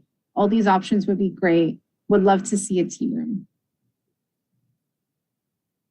And we also have 2 attendees that have their hands raised. So we are going to start with David Diamond. You will have 3 minutes to comment. David, I am allowing you to talk now. Distinguished commissioners, thank you very much for your opportunity to hear me on this particular matter. My name is Dave Diamond. I'm the Vice President of Operations for Critics' Choice Catering. We are the Redondo Beach's oldest and largest catering company. We've been around for about 22 years. And that's important. Spectrum was a great company, but they were based in Irvine. They don't have the local feel. They're not in touch with what Redondo was about, and it was a pure for-profit operation. At Critics' Choice, we've mulled over this for quite some time because the opportunity to look at this facility has been open for quite some time, and it really is an iconic building. When you think of California, you think of places like the casino at Casino Point in Catalina, and the Redondo Beach area is part of that Southern California mystique. Having an iconic building that is literally a postcard destination location, as was mentioned by one of the commissioners, is quite honestly the way to go, we believe. An upscale events facility in the evening and a shared community operation during the day benefits both sides of the fence. We see celebrations of Black History Month, of National Women's Month, of children's programs, the arts programs. All of these programs can be done effectively during the day and turn that building into such an iconic, beautiful area for people to tie the knot, for example, have weddings and various other things. You really infuse a great deal of tax dollars and other revenue into the building. For example, at an 80-20 split, that would be, well, for our schedule, would be in excess of close to $500,000 to the city. And that's serious money, right? That can go to a variety of other programs that the city can offer. And simply because we're making the right and smart choices to the building. There is no funding, and that's true. But we believe in partnership funding. The business was run for in excess of 20 years by Spectrum Catering, and the city made a substantial amount of money off that. And we're kind of in the mindset of doing similar operation, however, really more community focused, hiring locally, getting a local feel for the operations. And as was mentioned, Girl Scouts, Boy Scouts, there's no reason for these people not to have an opportunity to have a place to meet. And I think that part of the contractor or agreement, if you will, for the incumbent company or entity for that building should be absolutely. Part of that you have to supply, whether that be the ability to supply food, drinks, and other things for the groups, or any other opportunities for them. David, I think I'm sorry to interrupt, but your time is up. Yes, ma'am. Thank you very much. I appreciate your commissioner's time. Can I make a motion to allow him additional time? Sure. Make a motion to allow him 3 additional minutes? Is there a second? Second. Thank you, commissioners. Thank you, commissioners. I appreciate your time. And during this time, I would be very willing to answer any questions that the commissioners may want to pose to concessionaires such as ourselves. Again, we've been here in the community for 20 years. We're local. We live here. We went to, Union. We grew up in the beach. We stayed at the pier. I mean, these are things that are important to us. And we see an opportunity for the Redondo Beach city to benefit its community by serving the business side of the community as well as the private citizen part of the community as well. And they're two separate and distinct things. There's no reason why the city can't make a buck on this, right? And it's not an egregious and it's not greedy. There are some things that need to be done in the building to keep it up. The kitchen is a very small kitchen. So when you talk about having a cafe there, that kitchen is more of a reheat sort of and supply. It's not designed to actually cook the food up and bring it out. So, there is some additional work that would need to be done. We would like to see those beautiful cabinets that are there have glass put in front of them and have community people be able to bring in their Redondo Beach memoirs and stuff that is history for that and make that part of the decor of that facility. It's an extraordinary building. The tree outside is gorgeous, right? I can see nuptials happening right under that tree. So this is what we're looking at. We would like to be a part of whatever the city decides to make happen within their wisdom and guidance. And we remain at the city's disposal. Thank you. Thank you. Thank you, sir. Thank Does you. anybody have any, or can we ask questions or we just listen? It is public comment portion.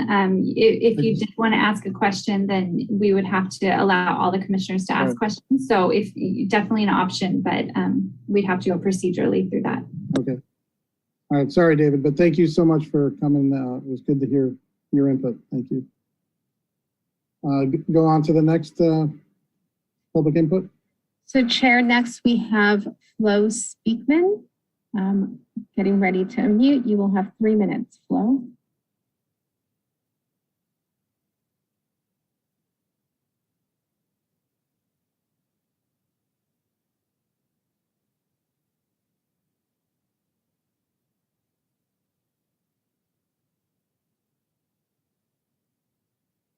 Flo, can you hear us?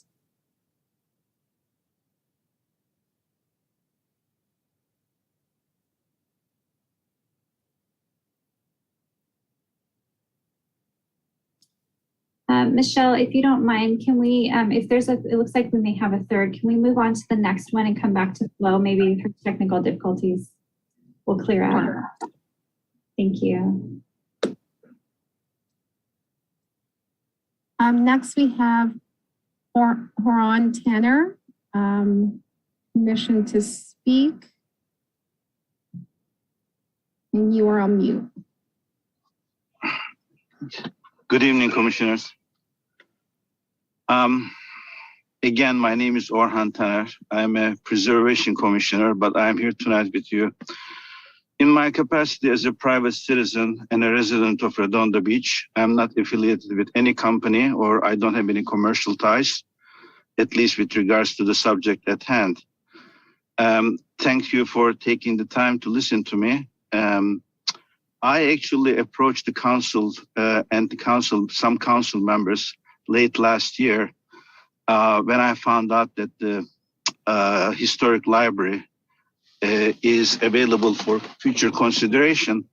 And my vision involved around basically forming a nonprofit with the purpose of building a state-of-the world-class art museum, which will also incorporate a cafe and some of the other facilities that we discussed tonight, such as like a band shell or, you know, some meeting spaces, so on and so forth. But the idea was, as one of the previous public speakers mentioned, this is a jewel of a building. It's, in my opinion, it's one of the most interesting buildings, not only in Redondo Beach, but also in the entire South Bay. So therefore, I don't really like to think of it as the community center. I like to think of it as a jewel. Whatever we are going to be doing with it, I hope that it will set an example for the future development of the waterfront.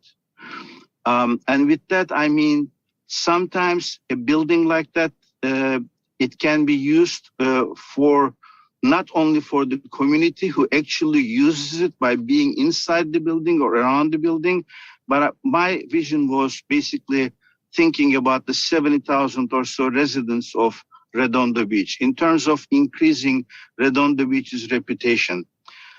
In South Bay, we don't have a contemporary or modern art museum. There are several great museums in Los Angeles.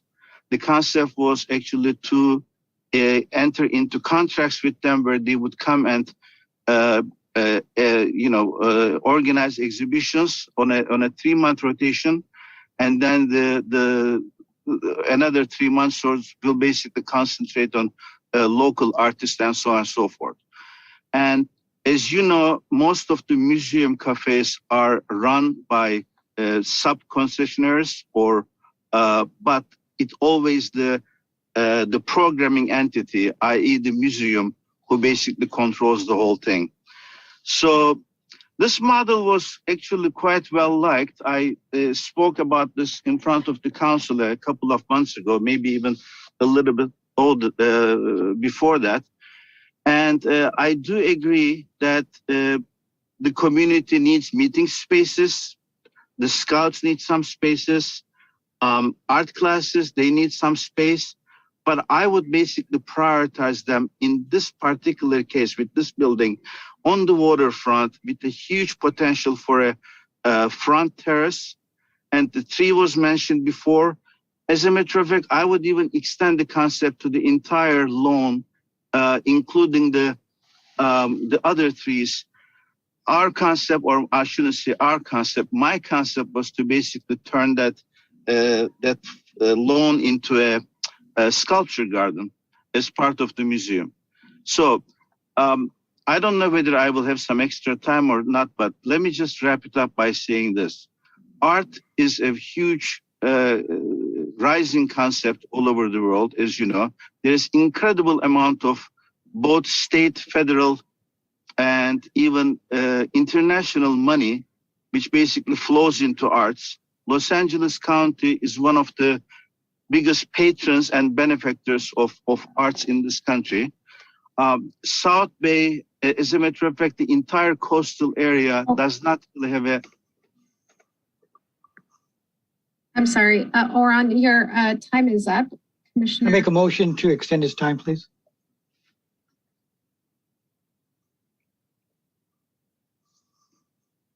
Can I get a second?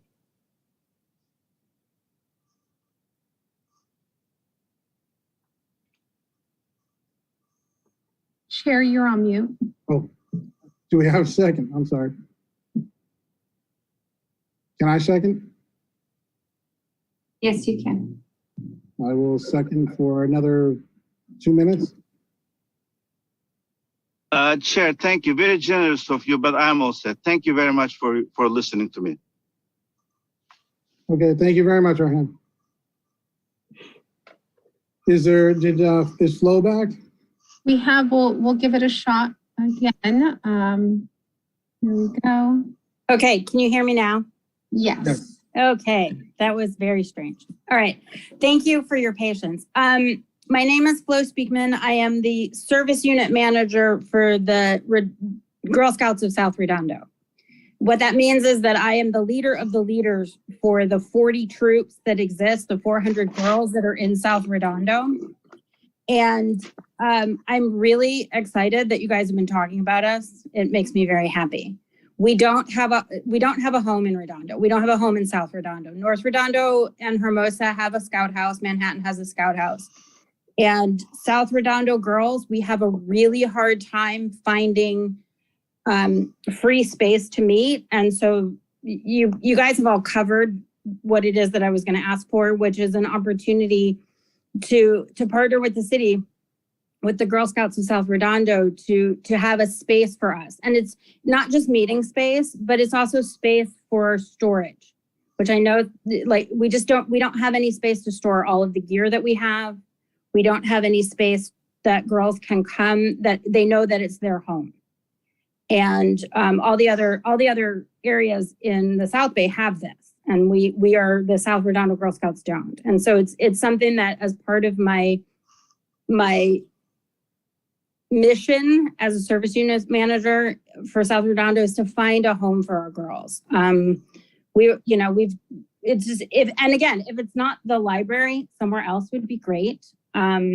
But the library, I love that place. I got married there. It is an amazing location, and everything that everybody said about it is that it is one of the most beautiful places to get married. And so I would hate for other people not to have an option to do that, because it really was very, very special. So that's it. I mean, the girls of South Redondo really need a space to call their own. And we would be happy to take the small rooms in the downstairs. I know the building well, and I probably toured it 4 times before my wedding.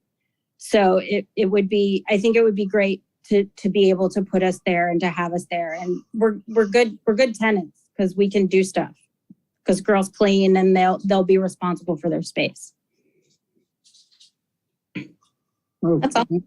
Thank you, Flo, and thank you for what you do with the Girl Scouts. My daughter was a Girl Scout, so I hope that works out, that we can find you a space, if not this space. Yeah, I want to say that. Thanks for bringing that up. I had no idea, Flo. I appreciate that. Yeah, we can't even meet at any of the community centers for no cost, and $25 an hour with a $50 cleaning fee, that's out of the question for a lot of our troops. So if there's another option, I'm down. I'm open to talking about it. Okay. Chair, we have one more speaker. Okay. We have Megan Walker. I'm sorry, now we have 2 more speakers. Next, we have Megan Walker. Megan, you will have 3 minutes.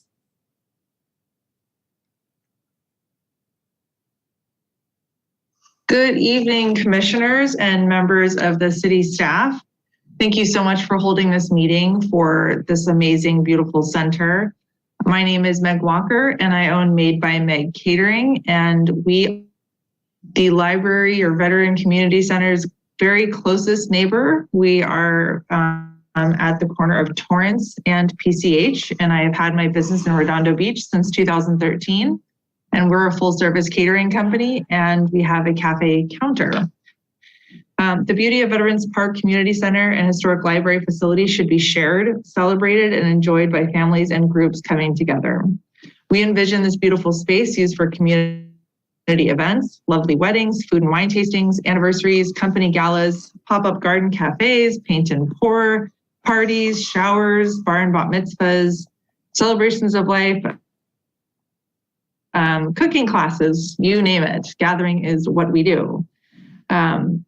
Made by Meg and the city of Redondo Beach have similar core values originating in the quality of life of the community. We love to enhance celebrations in the historic library space with locally sourced seasonal food and sustainable business practices, supported by excellent hospitality. As community gathers in the beautiful seaside setting of the library, they will be excited and delighted with inspired food and drink experiences. And Made by Meg would love to bring those experiences to life as a chef-driven, healthy, and sustainability-focused culinary collaborator. We'd really love to invest in the library with the city and become a true partner. And we're really excited to see where this conversation is going. And we are thrilled that we are one of your closest neighbors, and we stand ready. Thank you. Thank you. Thank you, Meg. Thank you, Megan. Next, we have Nona Walls. Nona, you will have 3 minutes. Good evening. Can everyone hear me? Yes. Awesome. Thank you. This is Nona Walls. I am a longtime Redondo Beach resident, homeowner, proud parent of Redondo Beach alumni high school students. I also sit on the Redondo Beach Library Commission, but as with one of our previous speakers, I'm here tonight as a private citizen. But that being said, as we were going through, I went through some of the survey results, and as everyone was talking through the different uses today for art and cafe and such, I would be remiss if I didn't at least bring up the potential of restoring the historic library to some library functions, and whether that's reading space or, you know, maybe a small extension of the library itself, or a kiosk, or, you know, some way to really restore it to what it was originally intended for, and of course still have lots of space for community use. That's all. I just wanted to get that on the radar and ask that it be considered. So thank you for your time. Thank you, Nona. Thank you, Chair. That is all for our speakers. Oh, good. Thank you, Michelle. Kelly, I defer to you. Where are we at? At this point, unless the commission has any more feedback, I certainly took a lot of notes from the commission, and again, unless there's anything the commission would like to add to this, then we can move on to the next item. Can I ask a question about? I don't know if you know the answer. Yeah.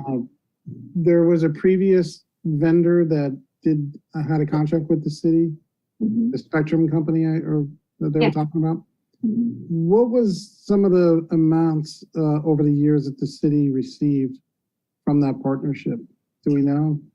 Unfortunately, I don't have the numbers in front of me. I know that it was some substantial revenue that the city made from it. I don't, but I unfortunately don't have the exact number.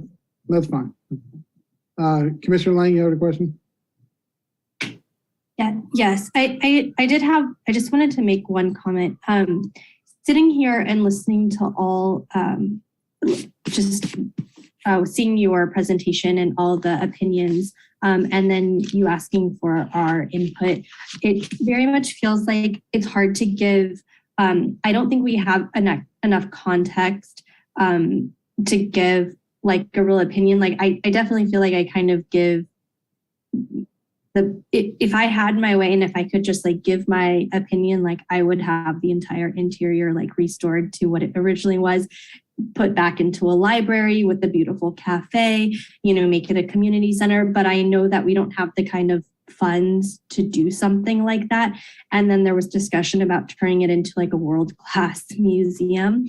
But the museums of modern art and the Broad and all those, they're outfitted to house expensive art. And it seems like that it would take a lot of money to get the historic library into that kind of shape. And so ultimately, I think that my comment is that we're giving our opinions, but it's hard to know if they're in line with what's possible or with what's not possible. And so I think I'm not even sure if that matters, because we're just kind of a commission and we're just giving our opinions, and it's more the city council that deals with numbers. But I just wanted to put that out there. Yeah. I was just gonna say that I feel you, and you know, ultimately, you know, we can only do our part here, you know, and given the information we have to, you know, pass it upstairs for them to make the big decisions at the end. It would be nice. It's a beautiful location. I hope something really amazing comes out at the end. And so we'll be hopeful. I'll be hopeful.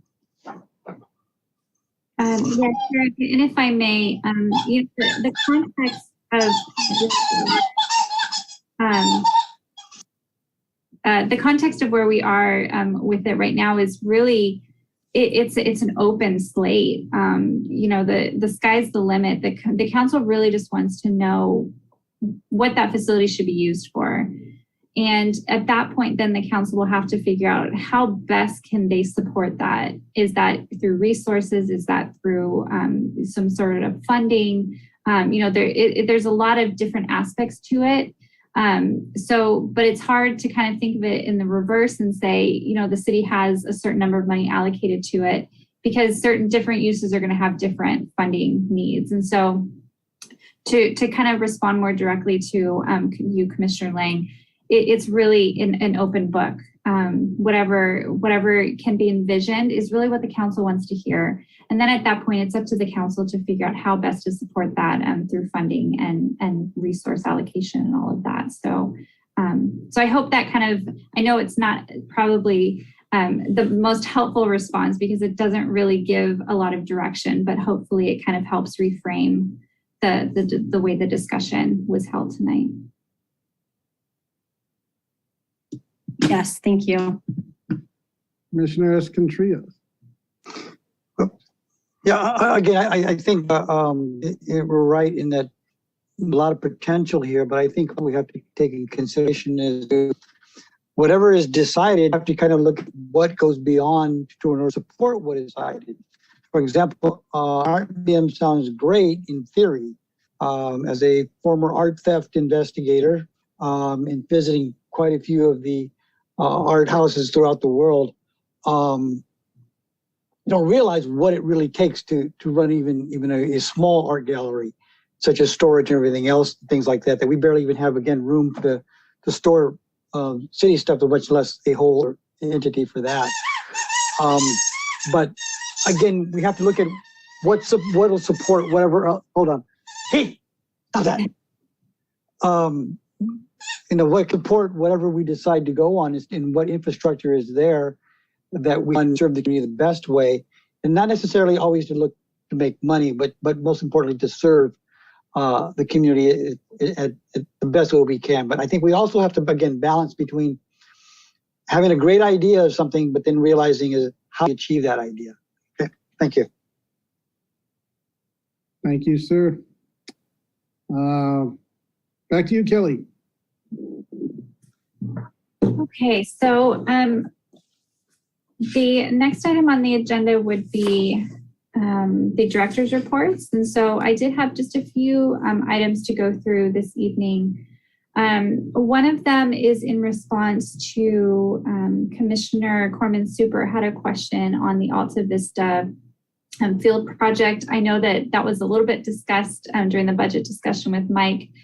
So I won't go into too much in detail, but just wanted to share that the Little League did in fact purchase their own electrical lights, that they worked with the city to make sure they could, those lights could plug into the city's electrical infrastructure. So hopefully that's an improvement. That's essentially the project that Mike Wazansky had referenced during his discussion. I know that there also was a bit of concern or brief mention of the state of some of the storage facilities down there, as well as some of the benches. It's my understanding that those are actually maintained by the Little League groups themselves. And so if there are continual concerns with that, we certainly will, please feel free to reach out to staff, and then we can circle back with the Little League to try and support them in however we can to rectify whatever concerns there are. And then lastly, when it comes to Alta Vista Field, there was concern over the state of the field. There were some areas that maybe had some pooling, a little bit of muddy puddles that were forming. And so our parks team did go out and take a look at all of that. And it's my understanding that all of that has been remedied. So I don't know if there's any questions related to Alta Vista Field that maybe I didn't touch upon. I'll open it up really quickly before I move on to the next item. Just along the lines of the backstop, I think specifically there was a question of, was the city going to replace the backstop on the Julia field? There was the league it was given the impression several years ago with John LaRock that was in the pipeline and that there was money approved for that. And that hasn't happened. So at this point, it just, we can give them an answer. Is it going to happen? Or if it's not, either way is fine. Just, sounds like it's not in the budget or wasn't. Yeah, I'm not too sure. To be honest with you, I apologize if I missed that question, the last discussion, so I didn't look into that. So I will certainly look into that and verify whether that's part of that project that has been allocated at that location. Okay. Okay, and then the final item is one that I've been promising for quite some time. So I appreciate specifically Commissioner Varvarigos's patience with me on this. There's a question on the status of the North Redondo bike path beautification project. And there's actually two different kind of projects that are going on with the bike paths in North Redondo. And so I had gotten those mixed up at the last meeting. So just wanted to confirm that the current project that's been set aside for the beautification of the bike path does not include exercise equipment. It does appear that that equipment was part of the initial project. And because of the site requirements from SCE, there are a number of restrictions on what can be placed on that greenway area. And unfortunately, exercise equipment was found to not be suitable. Some examples of that is SCE requires any equipment or anything that's installed has to be very quickly and easily moved in case they have to get huge trucks and machinery in to repair some of their infrastructure. And then secondly, it can't be anything that is made of metal, obviously for the electrical components above. So there just was no type of exercise equipment that could be safely installed at that location that could be easily moved if in the event of an emergency. So all that to say, the exercise component piece of that has been pulled from that project. So those will not be installed at that location. But the current project does include a number of landscaping and infrastructure upgrades, which really is just for the irrigation components up there. And so our team is currently working on kind of working through that project, and it is tasked with the city's team to do that. It is not, it doesn't appear to be a contracted out project. So they're definitely making some headway on that. And so I hope I I got the right project this time, Commissioner Barbarigos, but please correct me or let me know if you have any additional questions on that project. Thanks for the update. I appreciate that, Kelly. Yeah, I was wondering what happened with, we went through a lot of discussion about the fitness equipment, and I know that that was an issue that was brought up, was how do we get that we could find equipment that could be temporary, pulled out, removable stuff. But I guess maybe the city found that was not an option. So I guess it's an open-ended question then, as far as where we go from here with the green belt and SE and their requirements. So is there now for both of those parcels on both sides of Artesia? I recall that there was near $800,000 that was set aside to do those both park parcels. That included money for park equipment, for irrigation, for the granite trails and all of that. And a big part of that cost would have been fitness equipment. I don't recall that it was ever really bid out to a lot of different companies. It seemed like it was an in-house thing. And so I'm just wondering what happened to all that money? How was it spent? And were some of those funds returned, or is there extra funds set aside for the future of that project? Because $800,000 just to do those two small parcels seems like a lot of money that was paid to one company to give us not, a good product, but not the full product? Sure. So after speaking to the Public Works team, it sounded to me that the work that will be done on the kind of greenbelt areas that are Artesia Boulevard are part of a project that has been submitted to SCE, and the city is still waiting for SCE's approval to really get a lot of that work done. And so while you are correct, the funding, I believe, has already been allocated for that. We're just kind of waiting for the go-ahead from SCE to move forward with all the components with that. So I can't say with certainty on whether fitness equipment has been set aside for those areas or not. I can certainly follow up and get some clarity on that. But it is something that's still in the queue, but on SCE's side for approval. Well, it would appear that fitness equipment's have been pulled. And so I'm more wondering, does that mean that there was more funding, that there was more money that wasn't used up? Or I'm curious to see how that wrapped up. I'm pretty sure that was something that the council member MD led that project. And so if there could be more clarity on how those funds were used and where they're going, what's available, maybe that would be helpful moving forward. I understand. I apologize. I was confused on your last question. So you're essentially asking, was that money that was set aside for the fitness equipment, was that reallocated for something else, or was it even pulled from the project itself? So I'll definitely get some clarity on where that piece of the project fell. Thank you. Appreciate it. Of course. And then just looking ahead, I don't necessarily have specific reports, but just wanted to give the commission a heads up that we will be giving the commission some much more detailed updates on some upcoming projects, both at Dominguez Park as well as at the skate parks. The city is starting to make some progress on moving some of those projects forward. And so as we get a little bit more concrete details on those, we'll be presenting some updates to the commission. Most likely should have something to present on both of those through the director's reports of the next meeting. And so that concludes all of my director's reports tonight. So thank you.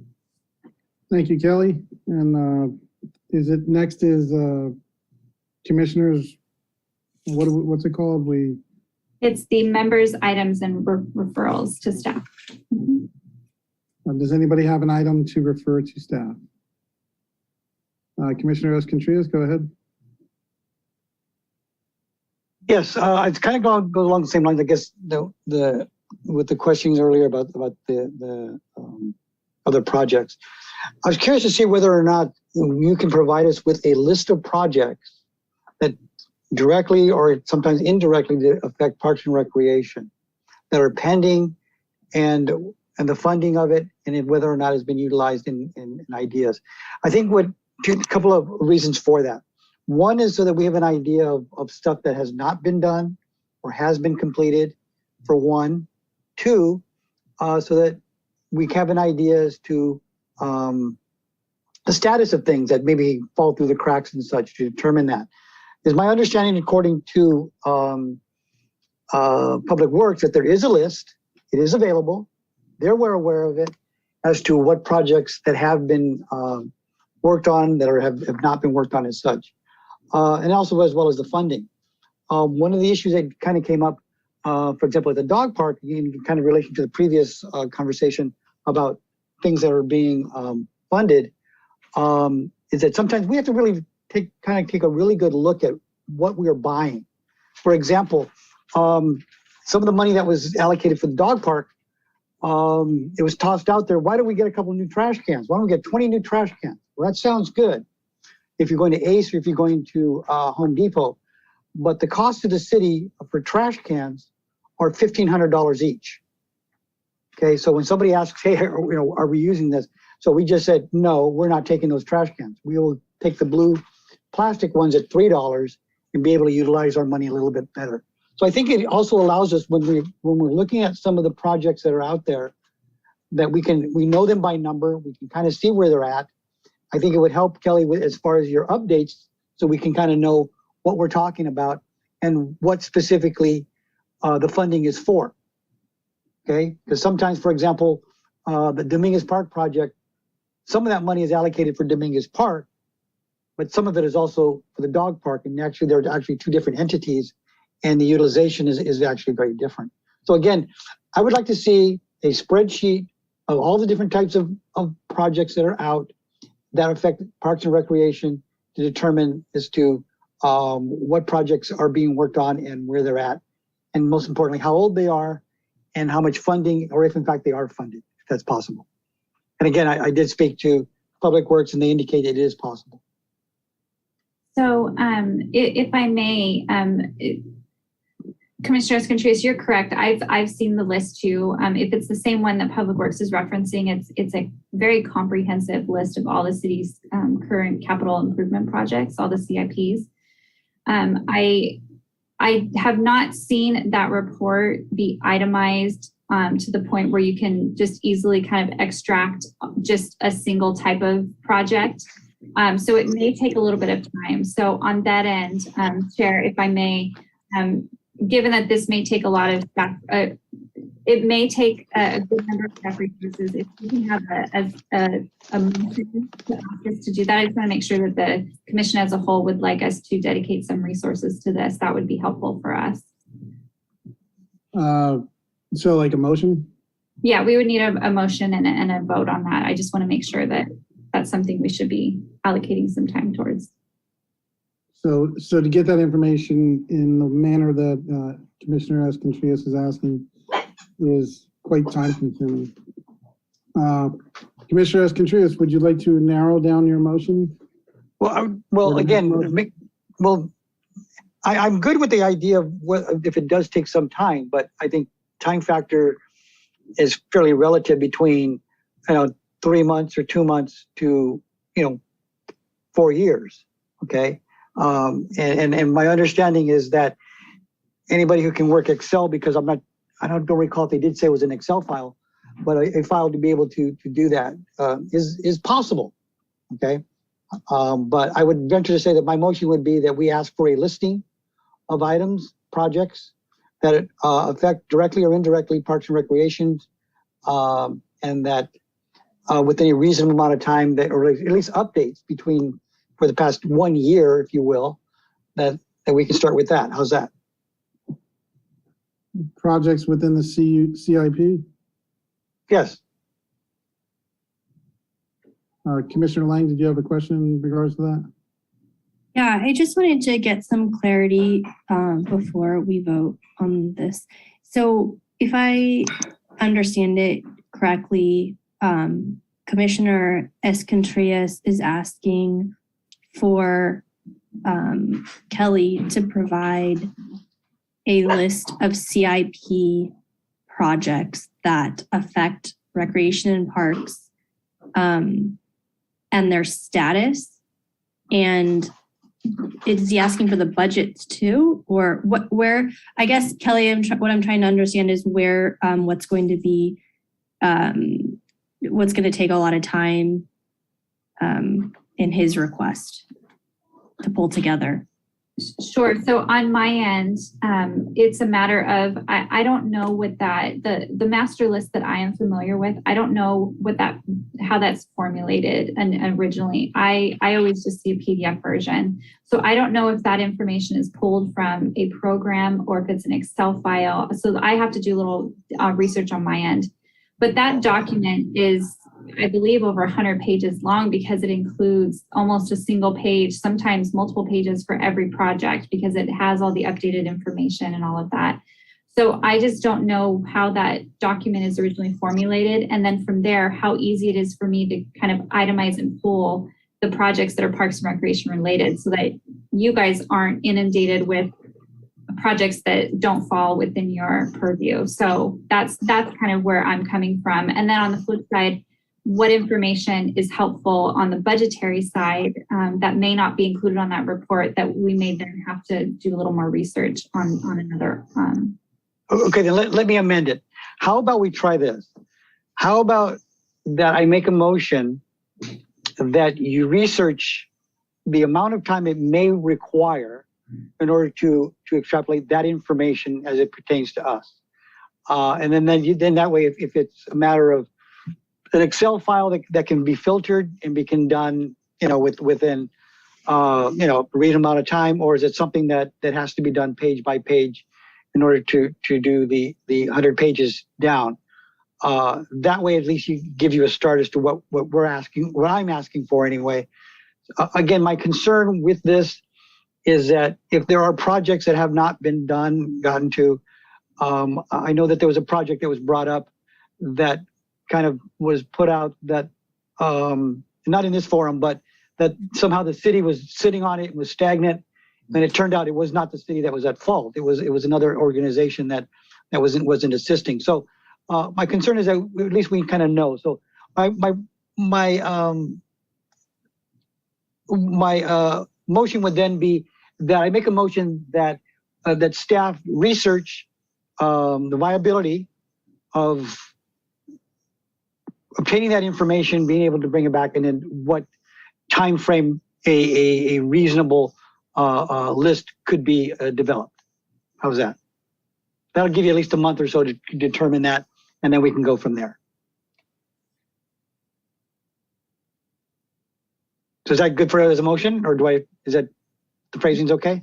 That on my end, I understand that, so that's good for my end. So okay, I don't want to overwhelm you either as well, but I think it's better to get an idea of where a starting point, and then we go from there. How's that? That works on my end. So okay, yeah, thank you. I appreciate that. That doesn't need a motion then, does it?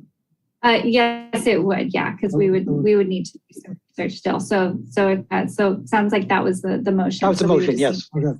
And then Commissioner Rodriguez, do you have any questions about that then? You're muted. Jacob, you're muted. Sorry about that. Just had a comment before we vote. I personally don't think we need to allocate staff resources to this. I think we have a report that as commissioners, we should be familiar with the projects that are pertinent to our interest and to the Recreation Parks Commission. And we should be able to look at that report and see which ones apply to us. We don't need city staff to make a special report for us. They do this every 6 months. And they follow up with the CIP projects. They give us reports. We're here to stay on top of it in our commission meetings to know if we've been here for at least 6 months, then we should be familiarizing ourselves with these projects. And so I think it's a superfluous motion, honestly, and a better way forward would just be to focus on, as a commissioner, the projects that are most important to you and find out what the city's already trying to do, and then get behind those and see how you can move them forward or so forth.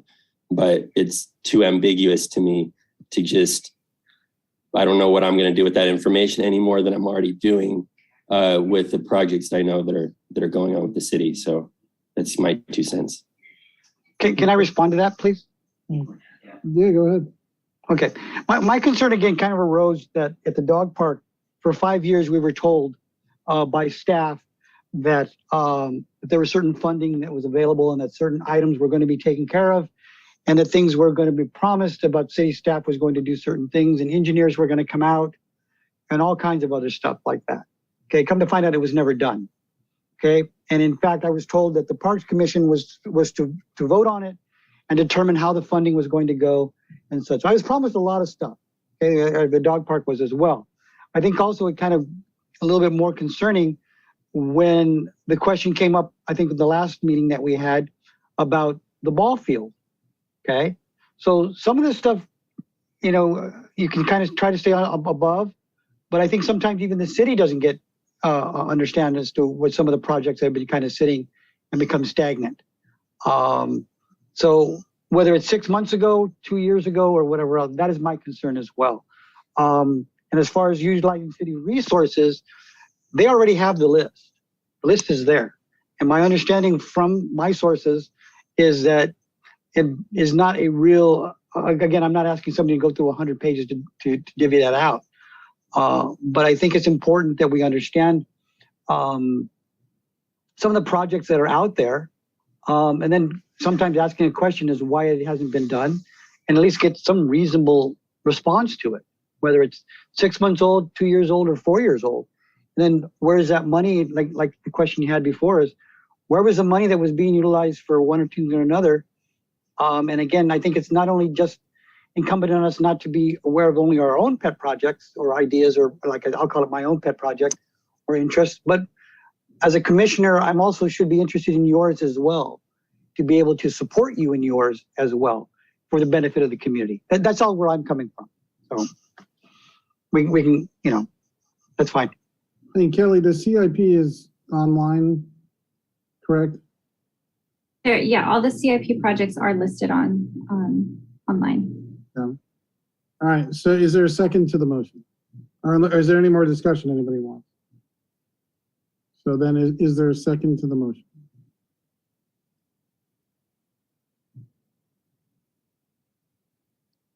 Okay, I don't hear a second, so I think we are where we are. Thank you, Commissioner Escontrios. And are there any other referrals to staff? Commissioner Lang. It's not a referral. I just was wondering about the status of the Dominguez Park plan.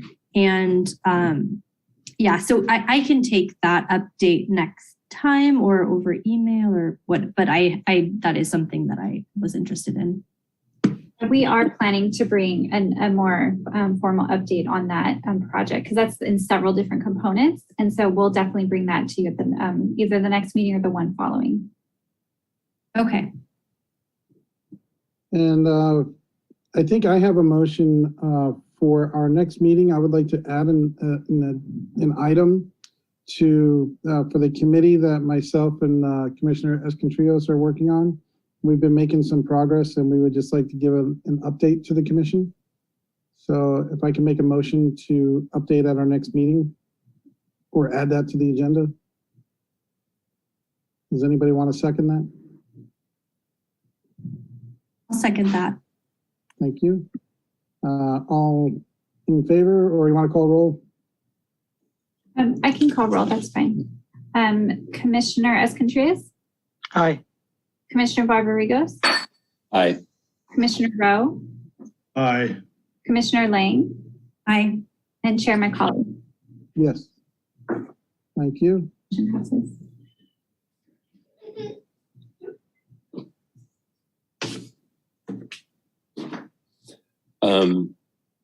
I just had one final thing. I forgot to raise my hand. It's regarding the Tri-Commission fundraising committee that was formed a while back. And we had 3 commissioners from the Recreation and Parks Commission on that commission. And I know that the Historic Commission has 3 commissioners. The library, I'm not sure of their status, but I think we need to have another commissioner or something like that, at least 2. And I'm not sure if I have to bring that up at a future meeting to see if there's any volunteers who would like to be a part of that subcommittee. It's basically, it was formed to the historic. We wanted to invite the Public Arts Commission as well onto it as a joint subcommittee to come up with ideas our commissions could get behind, like that historic, of course, or the historic presentation that was given to us a while back. I don't know if you all remember that, but does that have to be agendized in a future meeting? In light of the last motion, which was to do a committee update, I think it makes sense for us, for the commission, to just have a kind of general committee update item on the next agenda. And at that point, if there's anyone who would like to add or remove themselves from existing committees, I think there's some consistency there. So we can include that all as one item if that sounds okay from you. Yeah, that makes sense. And speaking of our next meeting, are we in person? Yes, So that's the plan. As of right now, last night, the city council, thank you, Chair. I meant to mention that. That's a big one. I can't believe I forgot that. So as of last night, the city council did vote that starting in May, all of the city council and commission meetings would be held in person. So the next meeting, which is scheduled for, I should have the date right in front of me, May 11th, is scheduled to take place in the city council chambers. Excellent. Any other referrals to staff? And anyone want to make a motion to close the meeting? Are we there? Yes. I'll make a motion. Thank you, Commissioner Rodriguez. Is there a second? Any second? Yeah, second, sure. Thank you, Commissioner Rowe. All opposed? We passed unanimously to end this meeting this evening. Thank you all so much. Appreciate your work, and I look forward to seeing everybody in the City Hall. I want to say, Kelly, you did a great job in making those simple slides. It's great to have simplicity after a complicated day, but thank you. Thank you. I appreciate that. Yeah.